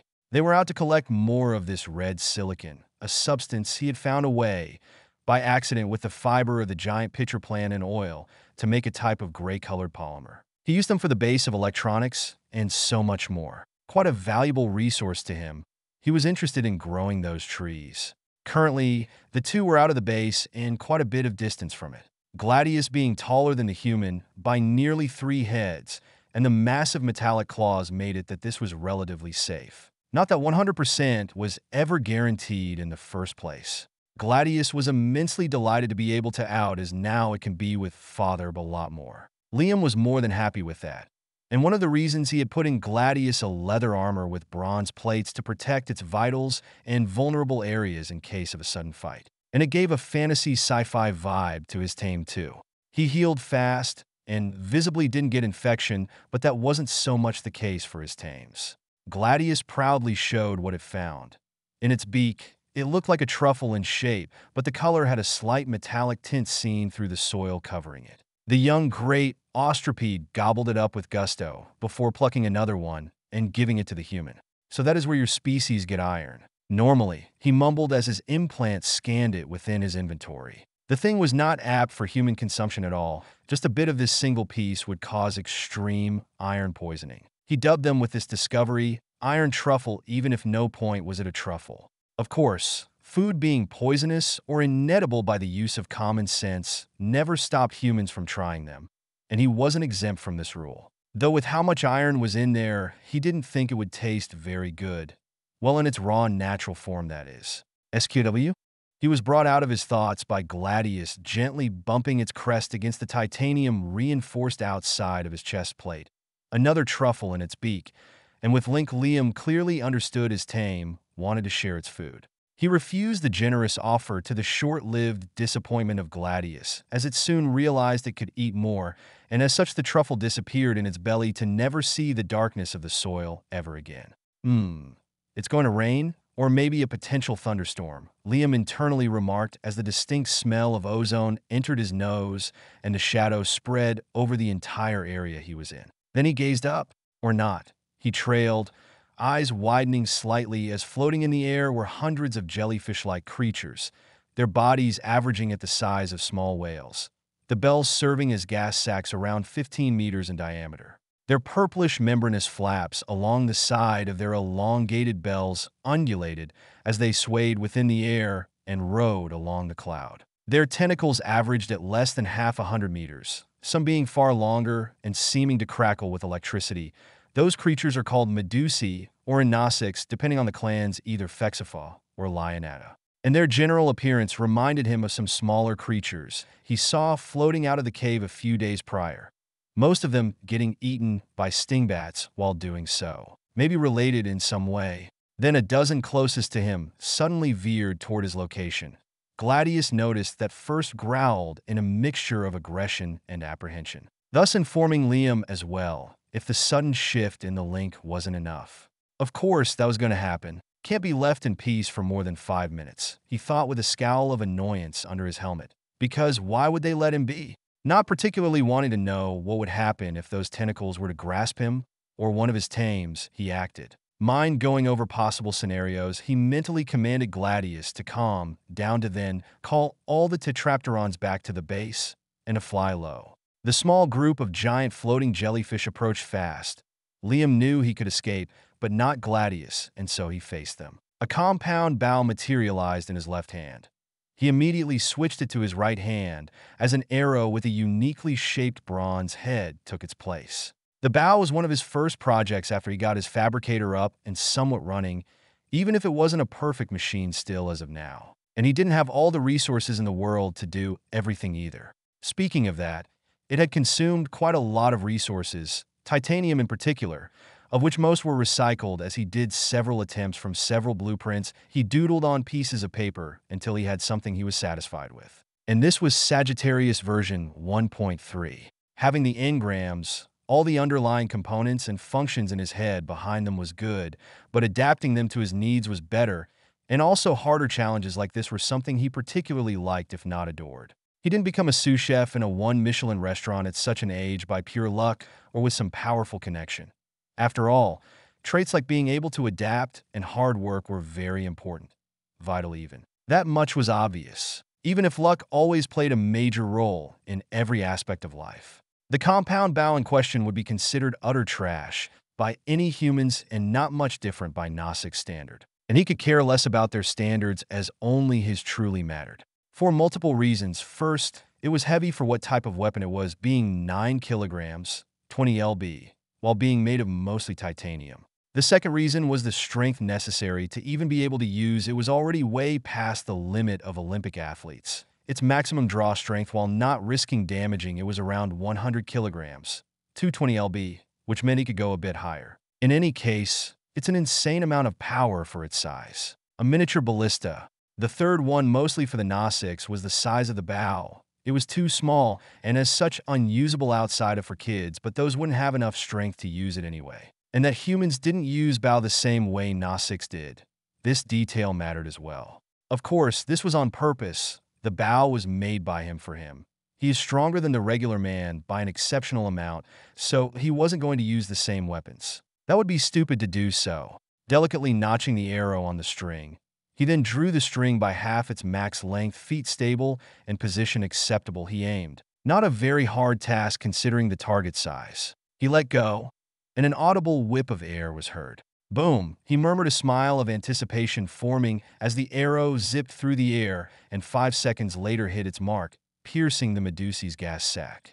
The results were explosive, way more explosive than he ever anticipated. It was shown by an ever-expanding smile, eyes almost sparkling in excitement at the beautiful sight. The bell-shaped gas sacs were filled with none other than pure hydrogen gas produced by the digestion of their prey. It's an extremely flammable substance, one of the most flammable in fact, and as such can potentially cause explosions. Even if pierced, nothing grave would have happened to the Medusae, or so normally as the arrowhead was, to put it simply, a grenade filled with gunpowder. A bit of crude heavy oil, small glass beads that would shatter into small shards, scattering everywhere in the would-be wound. Also not forgetting the bronze shards. A very nasty arrow for whoever survived it. And it was not even the strongest he could craft with his current resources. He had 3 made with the little amount of oil he collected at Tree of Souls with other chemicals to make something similar to RDX, a chemical used in C4, but more potent. They are specifically designed to damage or cripple large rotor blades if his estimates are correct, and if the one accidental test on a pore that exploded into bloody smear dire horse was to be believed. Paranoid, maybe, but better than in a cage if things turn for the worse. He was going to take full advantage of the fact that they didn't use any kind of hovering technology, or also shooting in the wide open gate on each side of the vehicle or the missiles. What he was seeing was a giant bluish ball of flame that stayed briefly in the sky like a fourth sun and sent shockwaves in every direction, blasting the other close uncontrollably. One was damaged. The bell tore at the end, and it comically spun into the air like a deflating balloon while glowing bright purple. A rainbow appeared for the briefest of moments, giving an inkling of what was inside them. The fact it was paired with electricity made him think if those sometimes just made themselves explode by accident. The long tentacles of the one that was shot flared a bright purple as electricity hummed violently outward to disperse into the air, and what tons worth of gelatinous flesh remained as they fell limply toward the ground. Then the sound of the explosion arrived, causing Gladius to flinch in surprise and then caw in jubilation at what Father just did. Liam didn't stay idle and began to move with Gladius following him, but there were still 4 more that pursued them. It took the human 2 more shots, and as such 2 exploded Medusae for the last one to abandon the chase. Surprisingly enough, smart jellyfish, he said aloud, clearly pleased by the lone one moving away and the swarm of gargantuan gelatinous creatures that kept on floating away, not going after him. His attention then shifted toward the tentacle that had fallen. They were still writhing on the tall blade of grass with the occasional burst of electricity. Approaching one of the smaller and inert ones, he threw a stick at it. Not having any reaction, he threw 4 more, then poked with a long stick for a good minute before ultimately deciding it should be safe enough. Cutting a part of it with a dagger, he studied the piece of gelatinous yet dry flesh. Storing it, he was disappointed in some aspects by it, but pleased in others. The electricity was produced similarly to an electric eel with specialized muscles/organs, so it was quite useless for him. The interesting thing was its visible resistance to its own electrical power, one that should be enough to kill a human nearly instantly from simple skin contact. and at the center was a long and thin structure comparable to a cable. It was composed of hundreds of interlocking smaller cables themselves, made of thousands of wires made of a material akin to graphite. Let's say these floating electric bombs had a new someone to worry about. My Patreon, if you want to give me money and have chapters 1 finished in advance. Patreon.com/user?mark_60424165. 27. Who want turrets? Day 138. Time passes so fast. Liam mumbled under Gladius' tail. He was awake for at least half a minute staring at nothing. It was all so insane to think about even after all this time. The possibility all of it was a dream or anything remotely similar was long since gone. It was his life. It was one of such existential crisis moments you have just after waking up. Blinking, Liam pushed the tail aside without waking up the great ostropede. It was still dark outside, he remarked. Then there was the problem of his legs being taken by the 4 tetrapterons, Mary and Oxidant on grasping his left, and Septin and Orion on his right, all respectively taking half of his leg with how big they grew, while not even long ago it would have only been the finger of his hands. Huh, cuties, he thought as he ultimately decided to wake everyone up with a mental tug of the links. 3 let go, but not Mary. Snorting in amusement, he stood up.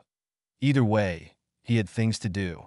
Walking to the kitchen of his small house, small as in only composed of 3 rooms. The first entrance led to the kitchen, the second was way bigger leading to his bedroom, and the third was the attic. It was made of wood, clay, and stone. Pretty cozy, if unremarkable on its own outside of it being on Pandora. It was only the part above the ground, the top of the iceberg. More than 90% was underground, where he stocked most of his properties and crafted most of them as well. Oh, he preferred to be in plain air, but being underground had its charm as well, such as better safety for his possessions. He was still salty about the thunderstorm weeks ago. He didn't particularly like losing, as childish as that may sound. A headache that was to do, and still is, considering there are many things to take into account for it to be usable and not collapse for X, Y, or Z reasons. The underground was of solid stone, most of it impermeable, but still, he couldn't dig too deep, or in certain ways overall, a pain in the ass, so to say. He even built himself multiple small wood elevators where he lifted himself up and down. Not true ones running on electricity, as it's a luxury, an unnecessary one that cost more than it was worth. Opening the upper door of a metal box half his size that emitted weak green light, Liam got his face blasted with cold air. Scratching his beard, he picked a bottle of fruit juice, then a large mushroom salad and meats. It was a fridge and also a freezer connected to 24 self-recharging hydrogen batteries, otherwise named SHB version 1.5, in a protective box on the roof. Those batteries, even if calling them generators would not be inappropriate either, were overall not extremely powerful when not fully charged, but they were consistent as long as there was hydrogen in the air. They would function, perfect for low-consumption equipment that needed to be continually alimented, and why the fridge was connected to 24 of them. Better than an eolian or a solar panel, as one was worth nothing without a lot of wind, and the other was productive at only precise times of the day. Hydroelectric is out of the question, as well as the evident lack of a flowing water source, and they most likely will be gone in a few months, if not weeks. He did make a portable electric generator that ran on fuel for various tasks, but not a centralized electric system for several reasons. Risk of accident, the cost to have it function, and this base was ultimately temporary. And it is expensive to do in the first place. Closing the fridge, he drank the entire bottle before storing it in his inventory. Giving a piece of meat to Mary, still grabbing his leg, he whistled, and the 3 other tetrapterons flew in, which was followed by Gladius poking its head through the door. Too big now to go in further, to the bigger alien bird's dismay. A few hours later, far in the plain, next to a recently born shallow river, Liam placed on a dead trunk an auto turret with a magazine on its side full of 50 rounds of neatly arranged advanced rifle bullets, equal to 0.3 calories bullet, and it that can shoot 4 rounds per second. The turret was small, barely reaching his midsection if on the ground. Fixing each of the metallic claws at the end of its 3 movable feet, Liam inserted 5 self-recharging hydrogen batteries from his inventory in their respective place. His implant flashed with a mental flex, and the turret whirred to life as the mechanism responsible for the aim of the barrels shifted up. His glow didn't cease as he connected to the auto turret in a way not dissimilar to 2 devices via Bluetooth. Nevertheless, it was unique, just like how he connected to the fabricator. It wasn't all machines, but only the one he crafted with that small electrical component letting it happen. It had more potential use as well, and it also made all of his machines made with this unusable by anyone else. Mentally fiddling with the internal parameters, he chose the necessary condition to be shot and to not be shot. It was simple in principle, but not easy in action, as there are many factors besides the current technical limitations of the machines and programs.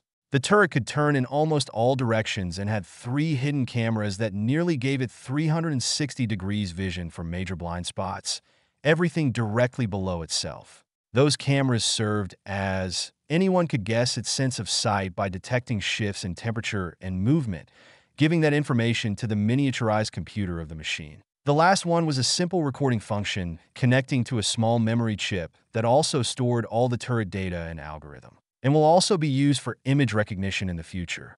The memory chip was in a black box of sorts, and the most important part of the machine as data was irreparable. Also, the reason it was greatly protected in a box made of a titanium alloy.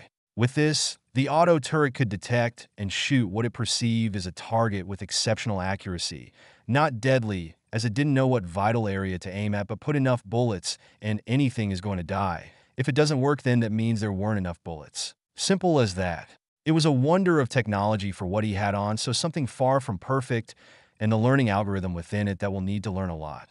An algorithm, an advanced one, but not even close to a real AI. It reacts to stimuli following its parameter to AT and doesn't act or adapt on its own. For an AI, a far more powerful computer was necessary. An AI, true ones with sentience and even sapience, was a touchy subject he preferred to delve into when things are somewhat settled. Those advanced lifelike AI imitations of engramic matrices mostly come from the techgram, such as the tech creatures he had the inner working of, and they use a language that reminded him of DNA, but without its flaw. If he was a programmer or simply worked with computers all that much before all of this happened, he would be literally mentally blown away by it.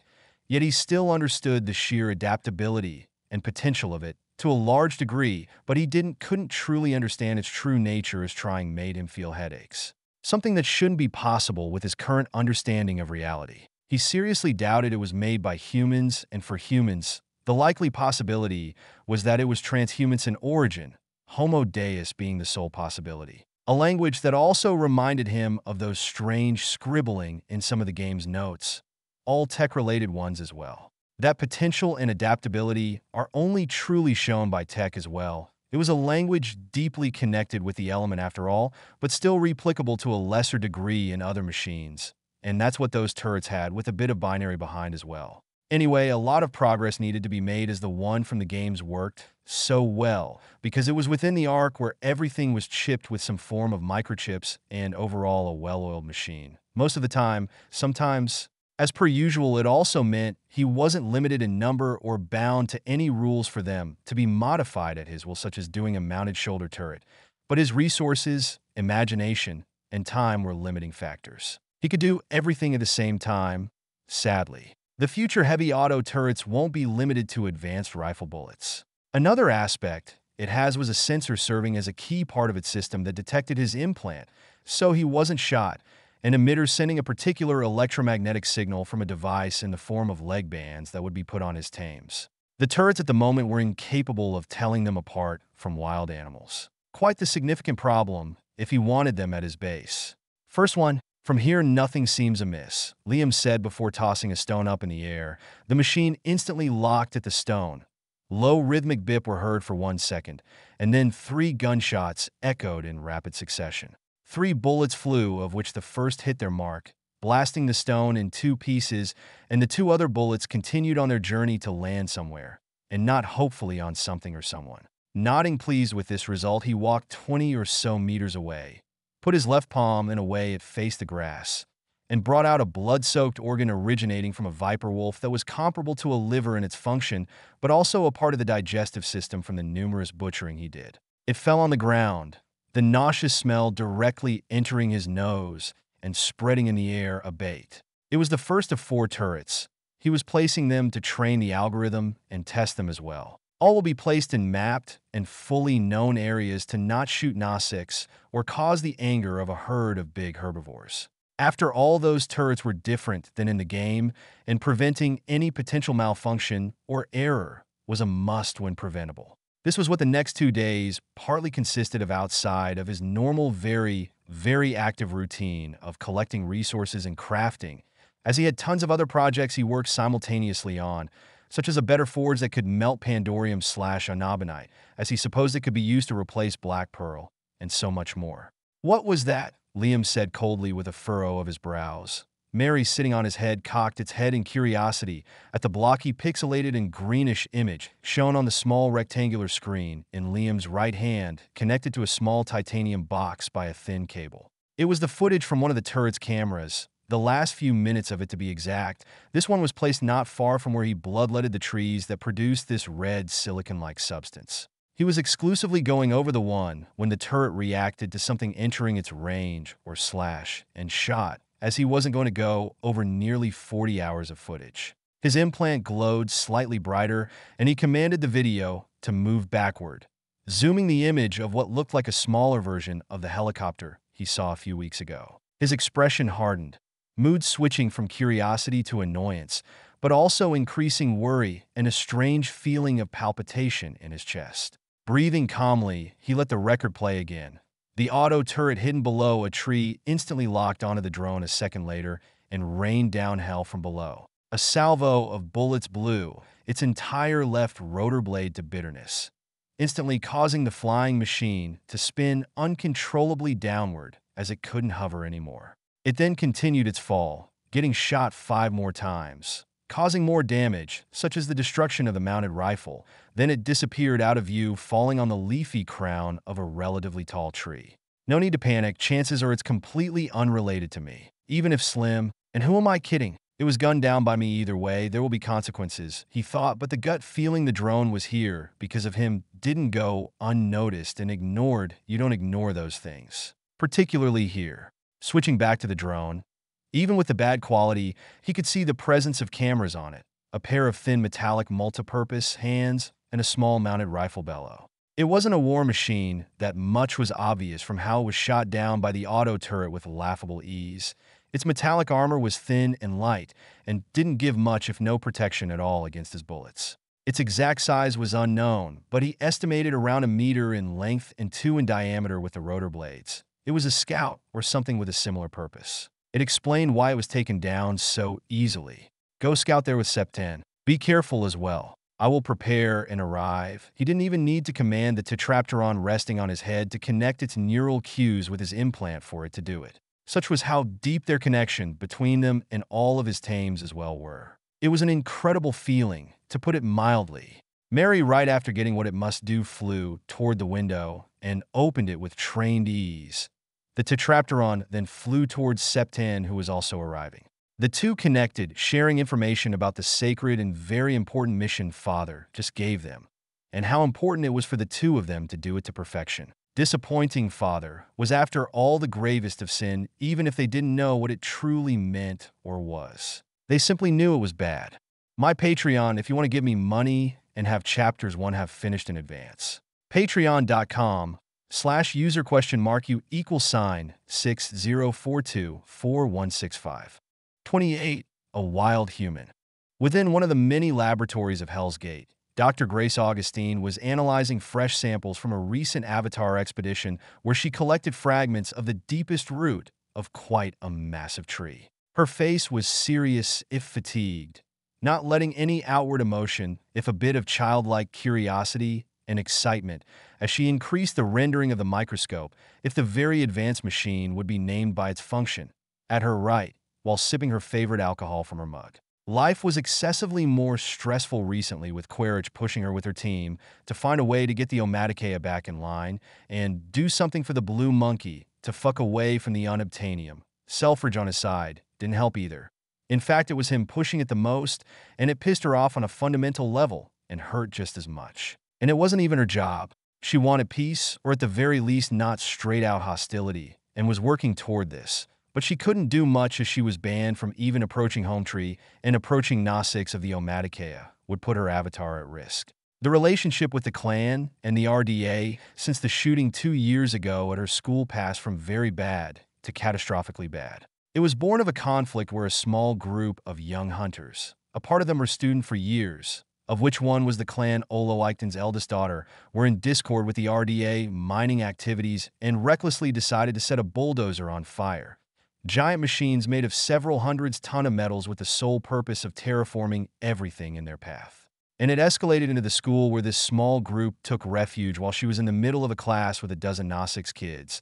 Then the SEC ops arrived, and the shooting happened. Luckily, she got all of the kids out before any of them got injured or worse, killed in the crossfire, but the group of young hunters wasn't so lucky, and they all, without exception, were killed. She lifted her head, hearing the door opening behind her. As she was turning around and on her way to politely tell whoever entered to fuck off somewhere else, then fuck some more, but stopped herself when Max and Holodablet in hand walked in, a deep frown on his face. One of the drones we deployed last week was shot down. Look at your tablet, Drone 5. He announced the news that puzzled him while informing her to look at her Holodablet, but she did as asked, swiping a finger over the holographic skin. A menu appeared. It showed 7 3D models of drones, of which 5 were grayed, completely lost or out of service. The first, second, and third destroyed by several thunderstorms, the fourth fried by a Medusi, and the fifth taken down within the Swiss cheese that was the Great Plain expensive underground by a small group of stingbats. It only made the 2 fully functional ones left glowing bright green and stood out. But the ones taking her full focus weren't those 2. Number 5 was red, constantly beeping, showing it had taken critical damage but was still functional. Another one shit the soon after 3 was lost. And shot down, you said? By one of the local Gnostics clans, you mean? I knew it would have happened. Is that this? She asked, stopping the rising frustration at the news. Max shook his head at this. The Great Plain wasn't exploited or very much studied either for several reasons, even if there was the presence of plenty of unobtainium below it from the various satellite scans of the moon geology. The short answer for that was money. It wasn't profitable enough for the effort and resources required, simple as that. The long answer was the sheer complexity to get it, and for the same reason, they couldn't build a long-term habitable base suitable for a large population. The geology of the Great Plain made it not worth exploiting compared to where the main base is currently established. The RDA couldn't change this aspect without a great amount of terraforming, which they didn't want to do, unlike the forest. It's easier to turn to cinder a patch of trees than to stabilize an entire area worth an untold amount of matter on hundreds upon hundreds of hectares. And the forest had a higher concentration of unobtainium to begin with anyway. Adding to that the yearly Medusi migration, the powerful thunderstorms, and swarms of stingbats that could put to shame the long-since extinct desert locust, rendering flight very dangerous, if next impossible at times. Because of all of this, the autonomous scooting drone's lifespan was extremely short, a fact that was taken into consideration before they were deployed by a Samson in the Great Plain, but one that brought great frustration each time one was reported missing/destroyed. A valid reason was needed for her to have those drones as well. Even if they're disposable, she was still a civilian, even if a very high-placed one. The reason she gave was a scientific expedition done remotely via drones to map the plant life of the Great Plain during the rainy season. And it was the truth. Partially, that is, she was greatly interested in this aspect. It was something that didn't happen on Earth anymore due to acidic and radioactive rain. And it must only have got worse since she left the planet. As such, she couldn't ask for more, as it demanded direct authorization from Parker Selfridge, as he was the highest-ranked individual and had more power than her even in the Avatar program, to her great displeasure and chagrin. He gave her 8, and that was it, no more, no less. Not as much as she would have liked, but at least she got something without resorting to other methods. She was still happy with this either way. Those 8 drones had the purpose of fine-combing a 200-kilometer zone of the coordinate of the sighting. Each had a predetermined path to cover a maximum amount of terrain where a human, as strange as he was, would likely be found by following 4 specific conditions. A place to have a shelter such as in trees or caves, a steady supply of food, a water source, and a safe-ish area without too much activity from wildlife and Gnostics. It reduced the range to investigate drastically, but it's still a considerable area to go through. No, I don't think so. Watch N5's last second before going critical. This will explain better, he said, trying to keep his calm, somewhat succeeding. If it was excitement or worry, she couldn't tell. Grace lifted a quizzical eyebrow at Max's words, then she viewed it, her slow eyes widening, fixed in disbelief at the footage of the drone getting shot down. That in itself wasn't why she reacted this way, but the familiar sound of gunshot entering her ears was. Instantly, anger and confusion flooded her system, as the immediate reason for this dreadfully familiar sound was that someone from the RDA was sabotaging her, but it vanished as soon as she rationalized it. It made absolutely no sense for someone to do this. Why shoot down a scouting drone of one of the science teams? There was no point, and even if the military part and science part mostly didn't really like each other, it was, to put it mildly, incredibly stupid. Barring the fact it was nearly 1,000 kilometers away from Hell's Gate, and that she knew Selfridge, he wouldn't have done that, and neither would Quaritch. He was a war veteran, a psychotic piece of trash, maybe, but not some petty little boy. To sum it up, it wasn't the RDA's fault, something that sounded wrong. The upper camera on 5 at his still function. Wait, what was that? Max interrupted himself mid-sentence, sending the live feed of the drone to Grace's holotablet. From the other side, a red four-winged creature landed on the branch above, a tetrapteron both scientists recognized. One visibly more muscular than any Grace ever saw, be it in video, photo, or in person via her avatar, and she didn't miss to point that unusual aspect out. The red tetrapteron then left the camera sight to fly all around. It confused both at first before they realized something it was. Studying the drone, strange but not unexpected, they were recorded by one of the xenobiologists as extremely intelligent and curious, similar to one of the last living members of the Corvidi. Unlike the other members of their clade, such as the stingbats famously known for flying straight at Hell's Gate electric barrier, or the turret, or the rotor blades of helicopters, all cases ending with dead alien bats. Funny or sad? When it's 2 or 3, but not when in swarms of thousands. Another of such creatures arrived, landing atop the damaged rotor blade. This one with blue and purple accents over its body, and just as muscular for their species as the last one. They aren't wild. Wild animals don't look like this. They look trained. Max stated the obvious before posing a question. Are they some kind of Gnostics pets? Likely, but that doesn't answer the fact the drone was shot down by some kind of firearm. Unless it's a Gnostics that did this, and those two are his or her own. She whispered the last part, as such an act from a Gnostics was grave, contradictory to their core beliefs, but there always were exceptions. It made way more sense that some Gnostics got their hands on a firearm and learned from seeing it used by humans how to use it than someone of the RDA having personally shot it down. Still, the possibility of the one who shot it down was the one they were looking for was just as likely. Him having firearms wouldn't be the strangest of his characteristic. They didn't know anything about him outside of the sign. He was a clearly genetically modified human. If human at all, the possibility of him being an unknown alien species, while a silly idea, at first glance was terrifying if it come to be the truth. Every piece of evidence needed to be taken with a grain, if not multiple grains of salt, before she could even begin to draw conclusions. The two tetrapterons flew all around, cawing as if communicating, at some point to her shock interlocking their cues, a shock that puzzled Max until she explained both were male. Then the two alien birds disappeared from the limited line of sight the camera gave. Immediately, Grace decided to send another drone to this location to have a better view of what was going on. She wasn't going to let this chance go, while something that blatantly unusual just happened. The closest scouting drone, N4, was 90 kilometers, 56 mi, away, but it's a short distance for this machine, and with the path chosen, it would take 40 minutes top. The blue and purple tetrapteron came back 2 minutes later. Something akin to a glove of leather and plastic with long polished metallic and serrated claws fitted on its left talon. Is this? But no. Yet it's him, a trace. But how? Grace thought excitedly, hard-pressed to make sense of what was unfolding. The strange gauntlet fitted on the bird's talon, clearly forged of metal, and an unknown polymer dashed the Gnostics hypothesis aside. A gun was already stretching, and so the only remaining one was the unknown man they were looking for. Max, on his side, was fully focused on the tetrapteron actions. It tapped against the metal with the claw of its gauntlet talon against the drone.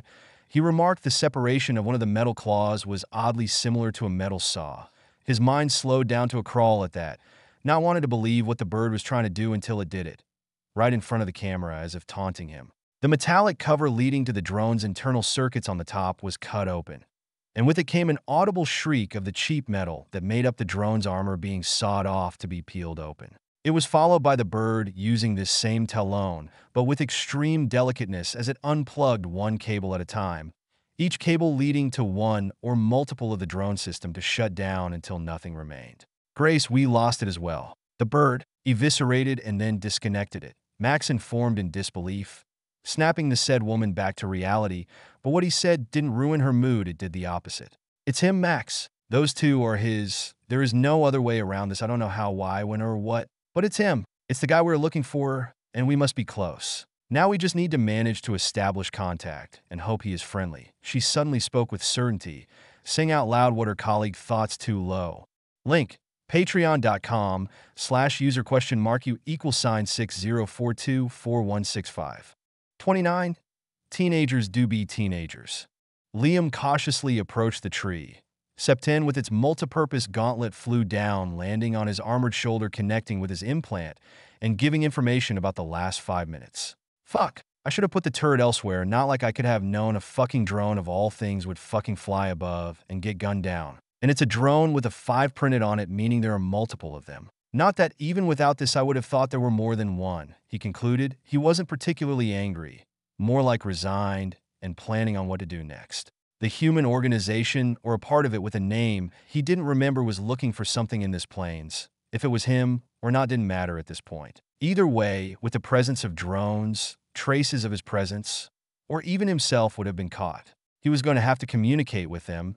It only advanced the inevitable, and it was both terrifying and exciting, even when that won't be in person. Human interaction was still human interaction. Around 4 months and a half he was here, all without any of this type of interaction.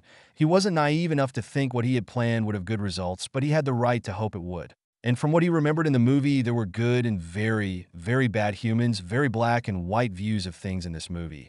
Good things that were pretty color. It will be different here to a degree, as life was infinitely more complex. Liam understood this. Basing his future on this incomplete snippet of facts wasn't the smartest thing he could do, but there weren't all that many other options. A pessimistic but realistic view of things. It was inevitable that it would have happened, and he didn't want and couldn't realistically run away unless he built a spaceship, and that was quite impossible for the moment. Even with Sumong's overall information on the clans and Moon, and interesting areas of significance like the Aram Alusing aka Hallelujah Mountain, the knowledge still was essentially very barebone. Sumong, for all he wasn't a geographer. He didn't stay idle while in, though. Climbing up the tree was as easy as breathing in lungs full of the toxic atmosphere of Pandora for him, and in 5 seconds he was face to face with the disconnected drone. Good, the little guys are smart, he internally remarked, sending through the link that they did a good job. All of his tames were exponentially smarter than their wild counterparts. Close to sapience, in fact, if you were to take a guess, but one distinctively different from humans, as his influence and training didn't change their base genetics and most primal instincts. From his inventory, he took out a fabricated sniper rifle the same as the game, but with some minor differences, such as a trade from durability for a higher caliber of bullet, and has such more power. Durability is useless if it can't do what it was made for, to kill. With this, it brought his number of handheld firearms to 5, this weapon that could shoot something akin to 0.5 calories bullets, the 3 sawed-off shotguns, and a semi-automatic pistol that was made to test the fabricator effectiveness more than anything, but dangerous nonetheless if shot in the eyes of anything with carbon-reinforced bone. All of this, without counting the turrets and other things, was still very expensive in gunpowder and various metals used to make the primer, case, and bullet, but something worth it as shown by him not having gotten eaten by the slinger in the cave. Switching the rifle to his right hand, he put his left armored palm over the drone and focused on it. The implant hummed as space all around the machine slowly distorted. A few minutes later, and it was in his inventory. Same for the sniper rifle, simply out in case a stingbats decided to be suicidal today. The drone was made in great parts of an aluminum alloy, very resistant to corrosion and very light, but in counterpart, it gave not much real protection. There also was a lot of plastic and a miniaturized computer at its core that diriged everything. There were a lot of parts that could be reused. His eyes suddenly narrowed as Mary informed him of something approaching in the sky. A particular shift in the link from the Tetrapteron let him infer it was another such drone, one approaching fast. Time to move, Liam mumbled before jumping down.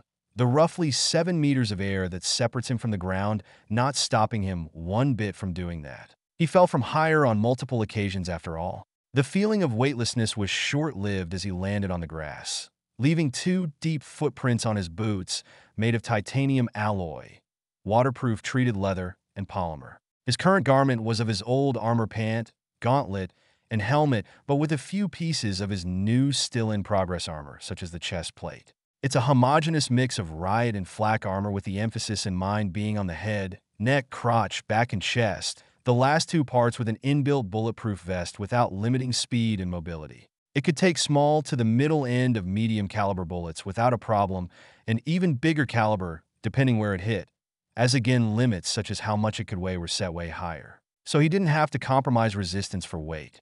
Of course, a rocket hitting him square in the face from one of these helicopters he saw would likely kill him, or any weapons designed to go through a reinforced vehicle, as what he assuredly wasn't so far off what the RDA could do. But if he was in those situations, then that meant he would look for it. Well, it was the first design with no fancy technology as of now. An air filter and infrared sight for the still uncrafted helmet were still planned.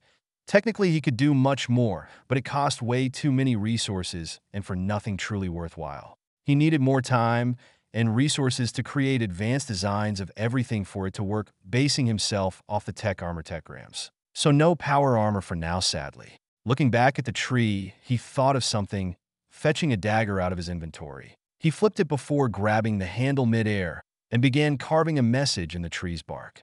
Hiding, at least totally, was but a losing battle. Maybe it's a mistake, maybe it's not. Starting with diplomacy should help, even if admittedly it wasn't his forte.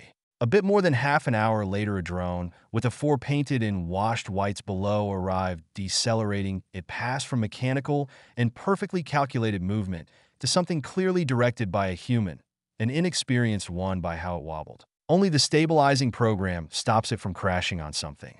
The drone flew all around the tree searching for the disconnected N5, but there was nothing. The branches were still there, if very damaged, and the spindly tree's crown showed damage to the drone passage as well. Thorn metal pieces and glass fragments could be seen amidst the grass. It was the place. Strange. Is this the wrong tree? Grace wondered as she piloted the drone around it with the help of her holotablet, until one of the lower cameras fixated on something on the ground, attracting her attention. She was alone in her office. Max, having moved back to work while she was in the middle of her pause, missed how her eyes almost comically widened at the camera feed. Footprints, she whispered to herself, inching the drone closer while she launched various scans. Each and every one confirmed what her eyes were seeing. There were deep boots marks of only one origin possible. He was there and took the drone after having it shut down. But why and how? Her question wasn't long-lived. Just above the camera showed her writing, English writing carved upon the bark, to her shock yet again. I apologize for the material damage I inadvertently caused. I hope this primitive machine didn't hold much value. I'm Liam Cram, a human, the one saw weeks ago, and whoever may be reading this may know that trying to find, capture, or attack me will have severe consequences on our future interactions. I will soon communicate to you through the device you are using to read this message. She was silent for a long while, longer than she would like to admit, but this short and admittedly hurriedly carved message told a lot, answering questions but birthing hundreds more for each, such as he knew English and knew they spoke English without any prior contact. He is aware, she said, keeping on reading again and again, trying to find some other meaning, but all she could see was immense bluntness. The apology felt almost sarcastic too, not that she cared that much outside of it giving a bit on his personality. The unknown severe consequences mentioned, which she was certain wasn't a bluff, and would have made others flip in outrage or scoff at the sheer arrogance of such statements. Even herself in other circumstances would have laughed at that if she didn't know how little she knew about him, how everything about him was shrouded in mysteries. And she felt those words held but the truth, mostly, for the drone was primitive compared to what existed, as it was a model more than a century old, cheap to fabric but effective. And for the warning, it had the underlying meaning of someone that will not back down if push comes to shove. She didn't have anything nefarious planned. If that was the case, SEC cops would have already found him. Whatever he is, or his goal, all she knew was that she was certain he was going to change how humanity shows the world, be dead or alive. Such was how much of a unique occurrence he is. The RDA messing everything up and making him an enemy was the last thing she wanted. Having peaceful interactions with individuals from Earth and of extraterrestrial origin wasn't their strong point. It's a company run by money and power, greedy for more money and power. Ultimately nothing new. But it's the most powerful company in the entire existence of humanity. And Liam Cram was a way to both boost those aspects to an unprecedented level. Something Max didn't seem to grasp like she did, or he didn't want to, she wasn't sure. And they will inevitably learn of him and do everything to have him. Maybe not Selfridge directly, but his superiors who he will obey the order of doing this, like the corporate dog he is. Having peaceful connections before this was needed. It was a headache-inducing future, but one she decided to partake in. The part of him being human was to be verified as she held great doubt. Even if it walks like a duck, quack-like, and looks like a duck, then it's a duck. But here, there were reasons to doubt the validity of this measurement, as any answer was hard to accept, such as their absurdity. They were on the same page of conspiracy theories. And this told a lot of someone like he too needed to go to make sense of things. "I need to warn Max," she mumbled with a frown. Liam's words of communicating them were both nerve-wracking and exciting. It was an entirely new being, comparable if not more than her first time meeting the Gnostics, and it won't even be in person. Eyes focused on the screen again, she blinked before almost jumping out of her seat in fright at the sudden jump scare. Right in front of the main camera was a viper wolf, growling in curiosity. And this was one of the last few minutes of its life as another viper wolf. This one from above jumped on it, and the rest of the pack followed. They decided it was now their chew toy while Grace could watch as another drone was destroyed this time. However, she could care less. There still was one drone left. At the same time, far away from Liam's base, farther than the human ever moved past, there was a massive lake, almost a small sea hidden by lush and dense primeval trees. Its crystal clear water with such depth, only darkness could be seen in its middle. There was the occasional giant lily pad-like plant that could rival small ships, and strange animals that were a mix between turtles and platypuses swam their bodies, forming small islands, and from all around were streams connecting, forming small waterfall as they arrived their ways along the various rocky slopes of black marble. Sitting on one such slope and facing there was a young male Gnostic. His left hand, even if covered by a long sleeve-like cloth, didn't hide the missing 3 of the first digit and the horrifying scars. Fiddling with a flat pebble in his right hand, he turned his head, and a roguish smile formed as a female Gnostic of his age arrived behind. "How was the gathering with Amatakeas and Tepanis, Tsaik, and Sakaran? Anything interesting? Anything new?" Maruk asked Tati, throwing the pebble at the lake, not bothering to look back, his ears letting him know the stone bounced 10 times, nearly breaking his record. "Do you remember when my great-grandmother and I a little later fell into a trance a few eclipses ago, and I couldn't talk for a few sunrises? It was Iowa. She was speaking, but not to us. We only managed to hear the broken, incomprehensible echoes of the conversation, if what I understood from the Tsaiks is correct. Hard with how they love, oh so much, to play mysterious," Tuti answered as she sat next to her friend, using his shoulder as a backrest to stop a giggle from escaping because he instantly tensed up. "Do you think it's him?" He got himself back together, tail almost wagging, and gave his wild guess of a certain human being the reason for a psychic pulse only sensed by the most attuned Gnostics with the All-Mother sensed. "I don't know, Maruk. I'm just as lost as you are. The All-Mother messages are simple, yet complex, and this one didn't seem like one. Great-grandmother proposed this as well to the 2 other Tsaik, but the idea was dismissed by them rather aggressively, particularly the Omatakeas Tsakarem. They have different, more violent relations with the Sky people. We are blessed to live the way we do, and the mention of who and what was the lost child shocked, disappointed, and angered them."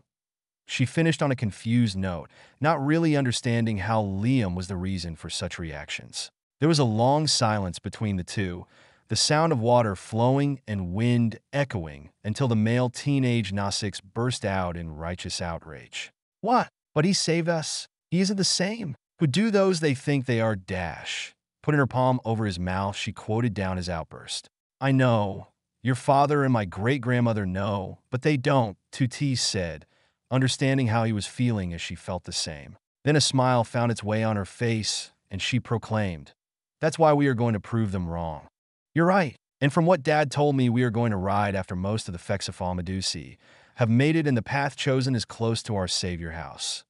Maruk trailed off, a smirk growing. And the two set themselves on meeting the humans again. Of course, not like the first time. So not on a hasty decision without preparation, but teens, even if of another species, were still teens.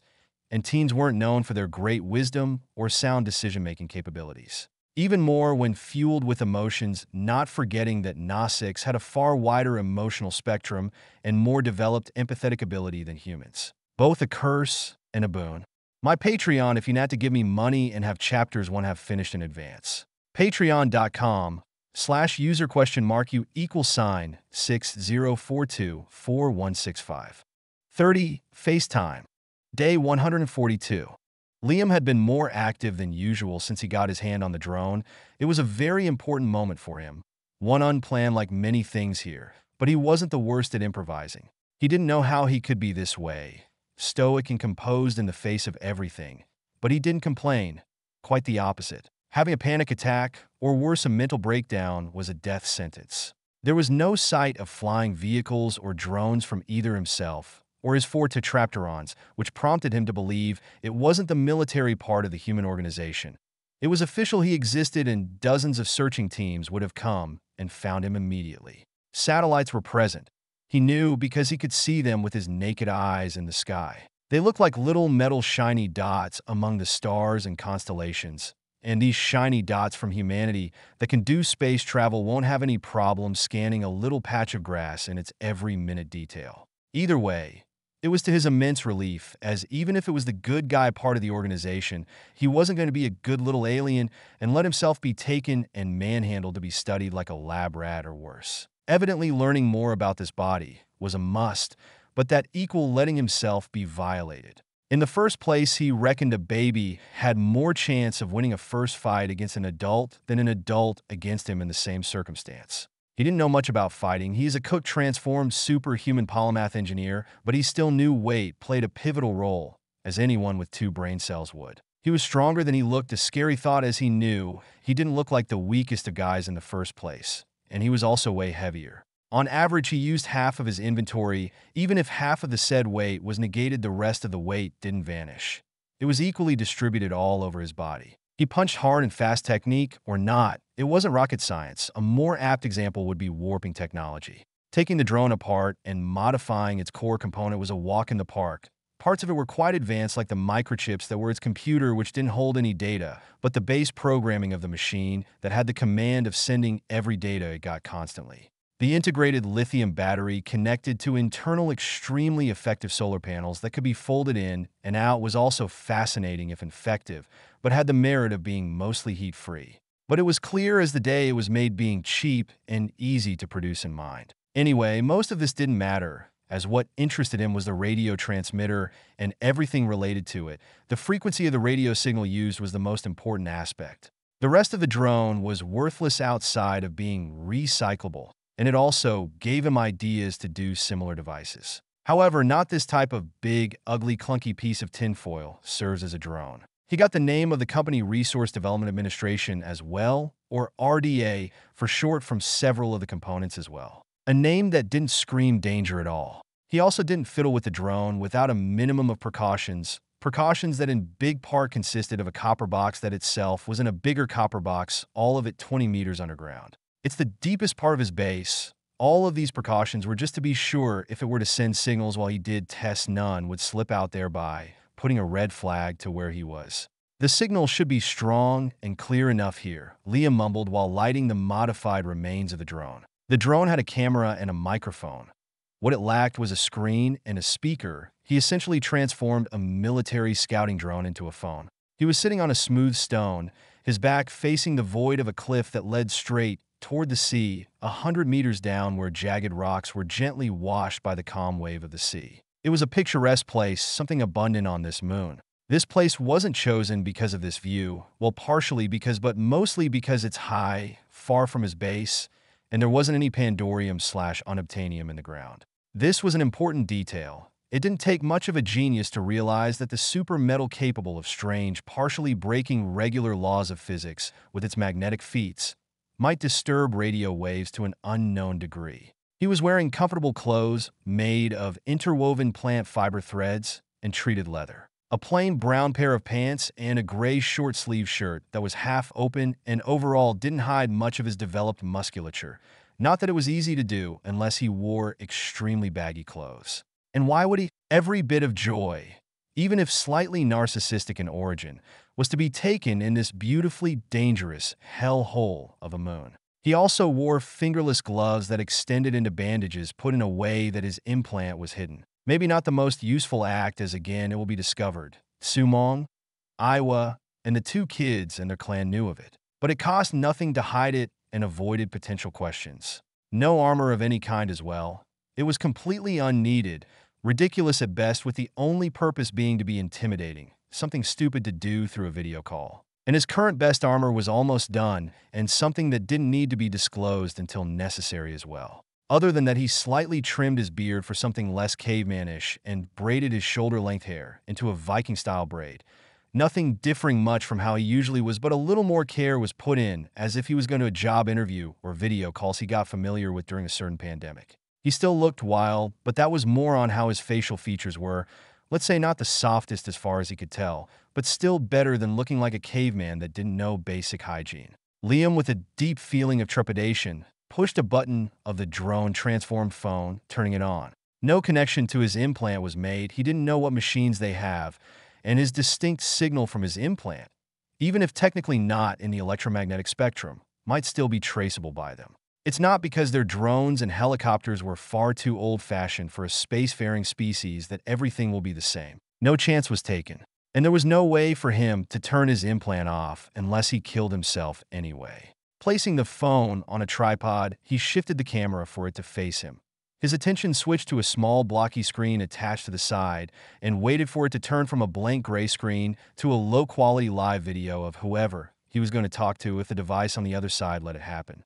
Liam waited, his eyes progressively going over Gladius, barely 3 dozen meters behind the camera point of view, and he smiled amusedly. The young murder chicken of doom was doing basic arithmetic in the form of a puzzle to get to a fruit paste seasoned with an obscene amount of iron powder. And he waited some more.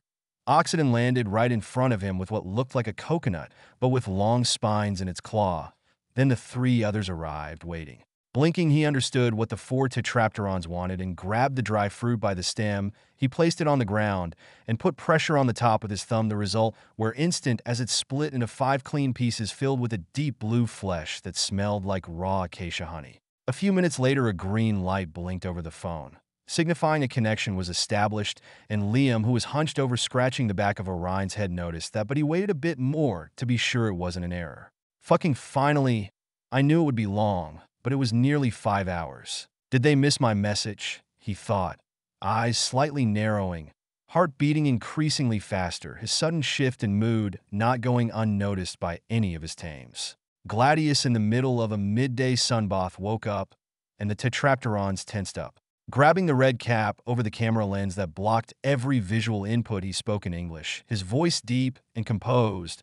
Greeting to whoever may be listening to me. I'm Liam Cram, and I would like for you to connect a camera and microphone for us to communicate with more ease. I modified your drone to do so. After those words, he took the red cap off and didn't have to wait much longer for the screen to come to life, and the ecstatic face of an auburn-haired, fair-skinned, middle-aged woman with a Gnostics-like necklace, and behind her was the face of a visibly scared, chubby, brown-skinned man.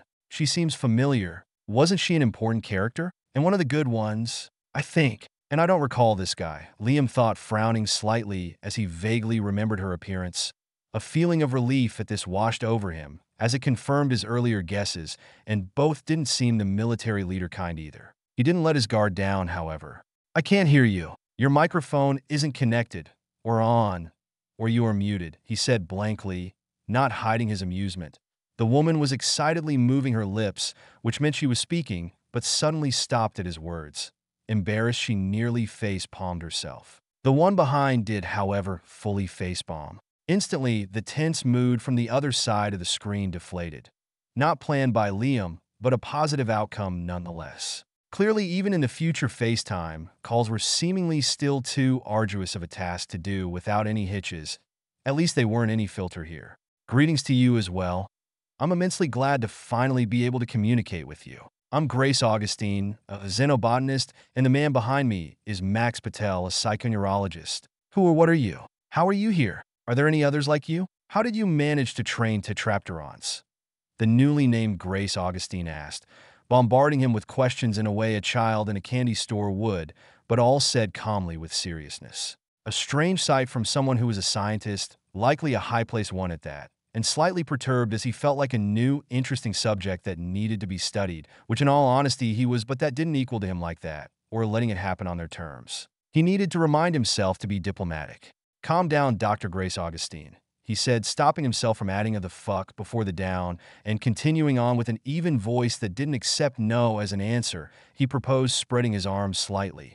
As for your questions, I suppose we could trade information, and depending on what you and I have to give, exchange should be possible. Does this seem fair to you? This offer also extends to Dr. Max Patel. It was the same way he treated Sumong, if cordial, an exchange of knowledge. But since it was humans and not some naive Gnostics here, not hate toward Sumong, but it was the truth in this aspect. He perfectly knew how suspicious he sounded. For all he knew, she thought of him as an alien, which he again technically was, and he wasn't even far from the truth either. She didn't have much other possibility other than him spontaneously appearing in this universe, something that she evidently didn't think of. There was a long silence, where Liam supposed they muted the microphone as he couldn't hear them.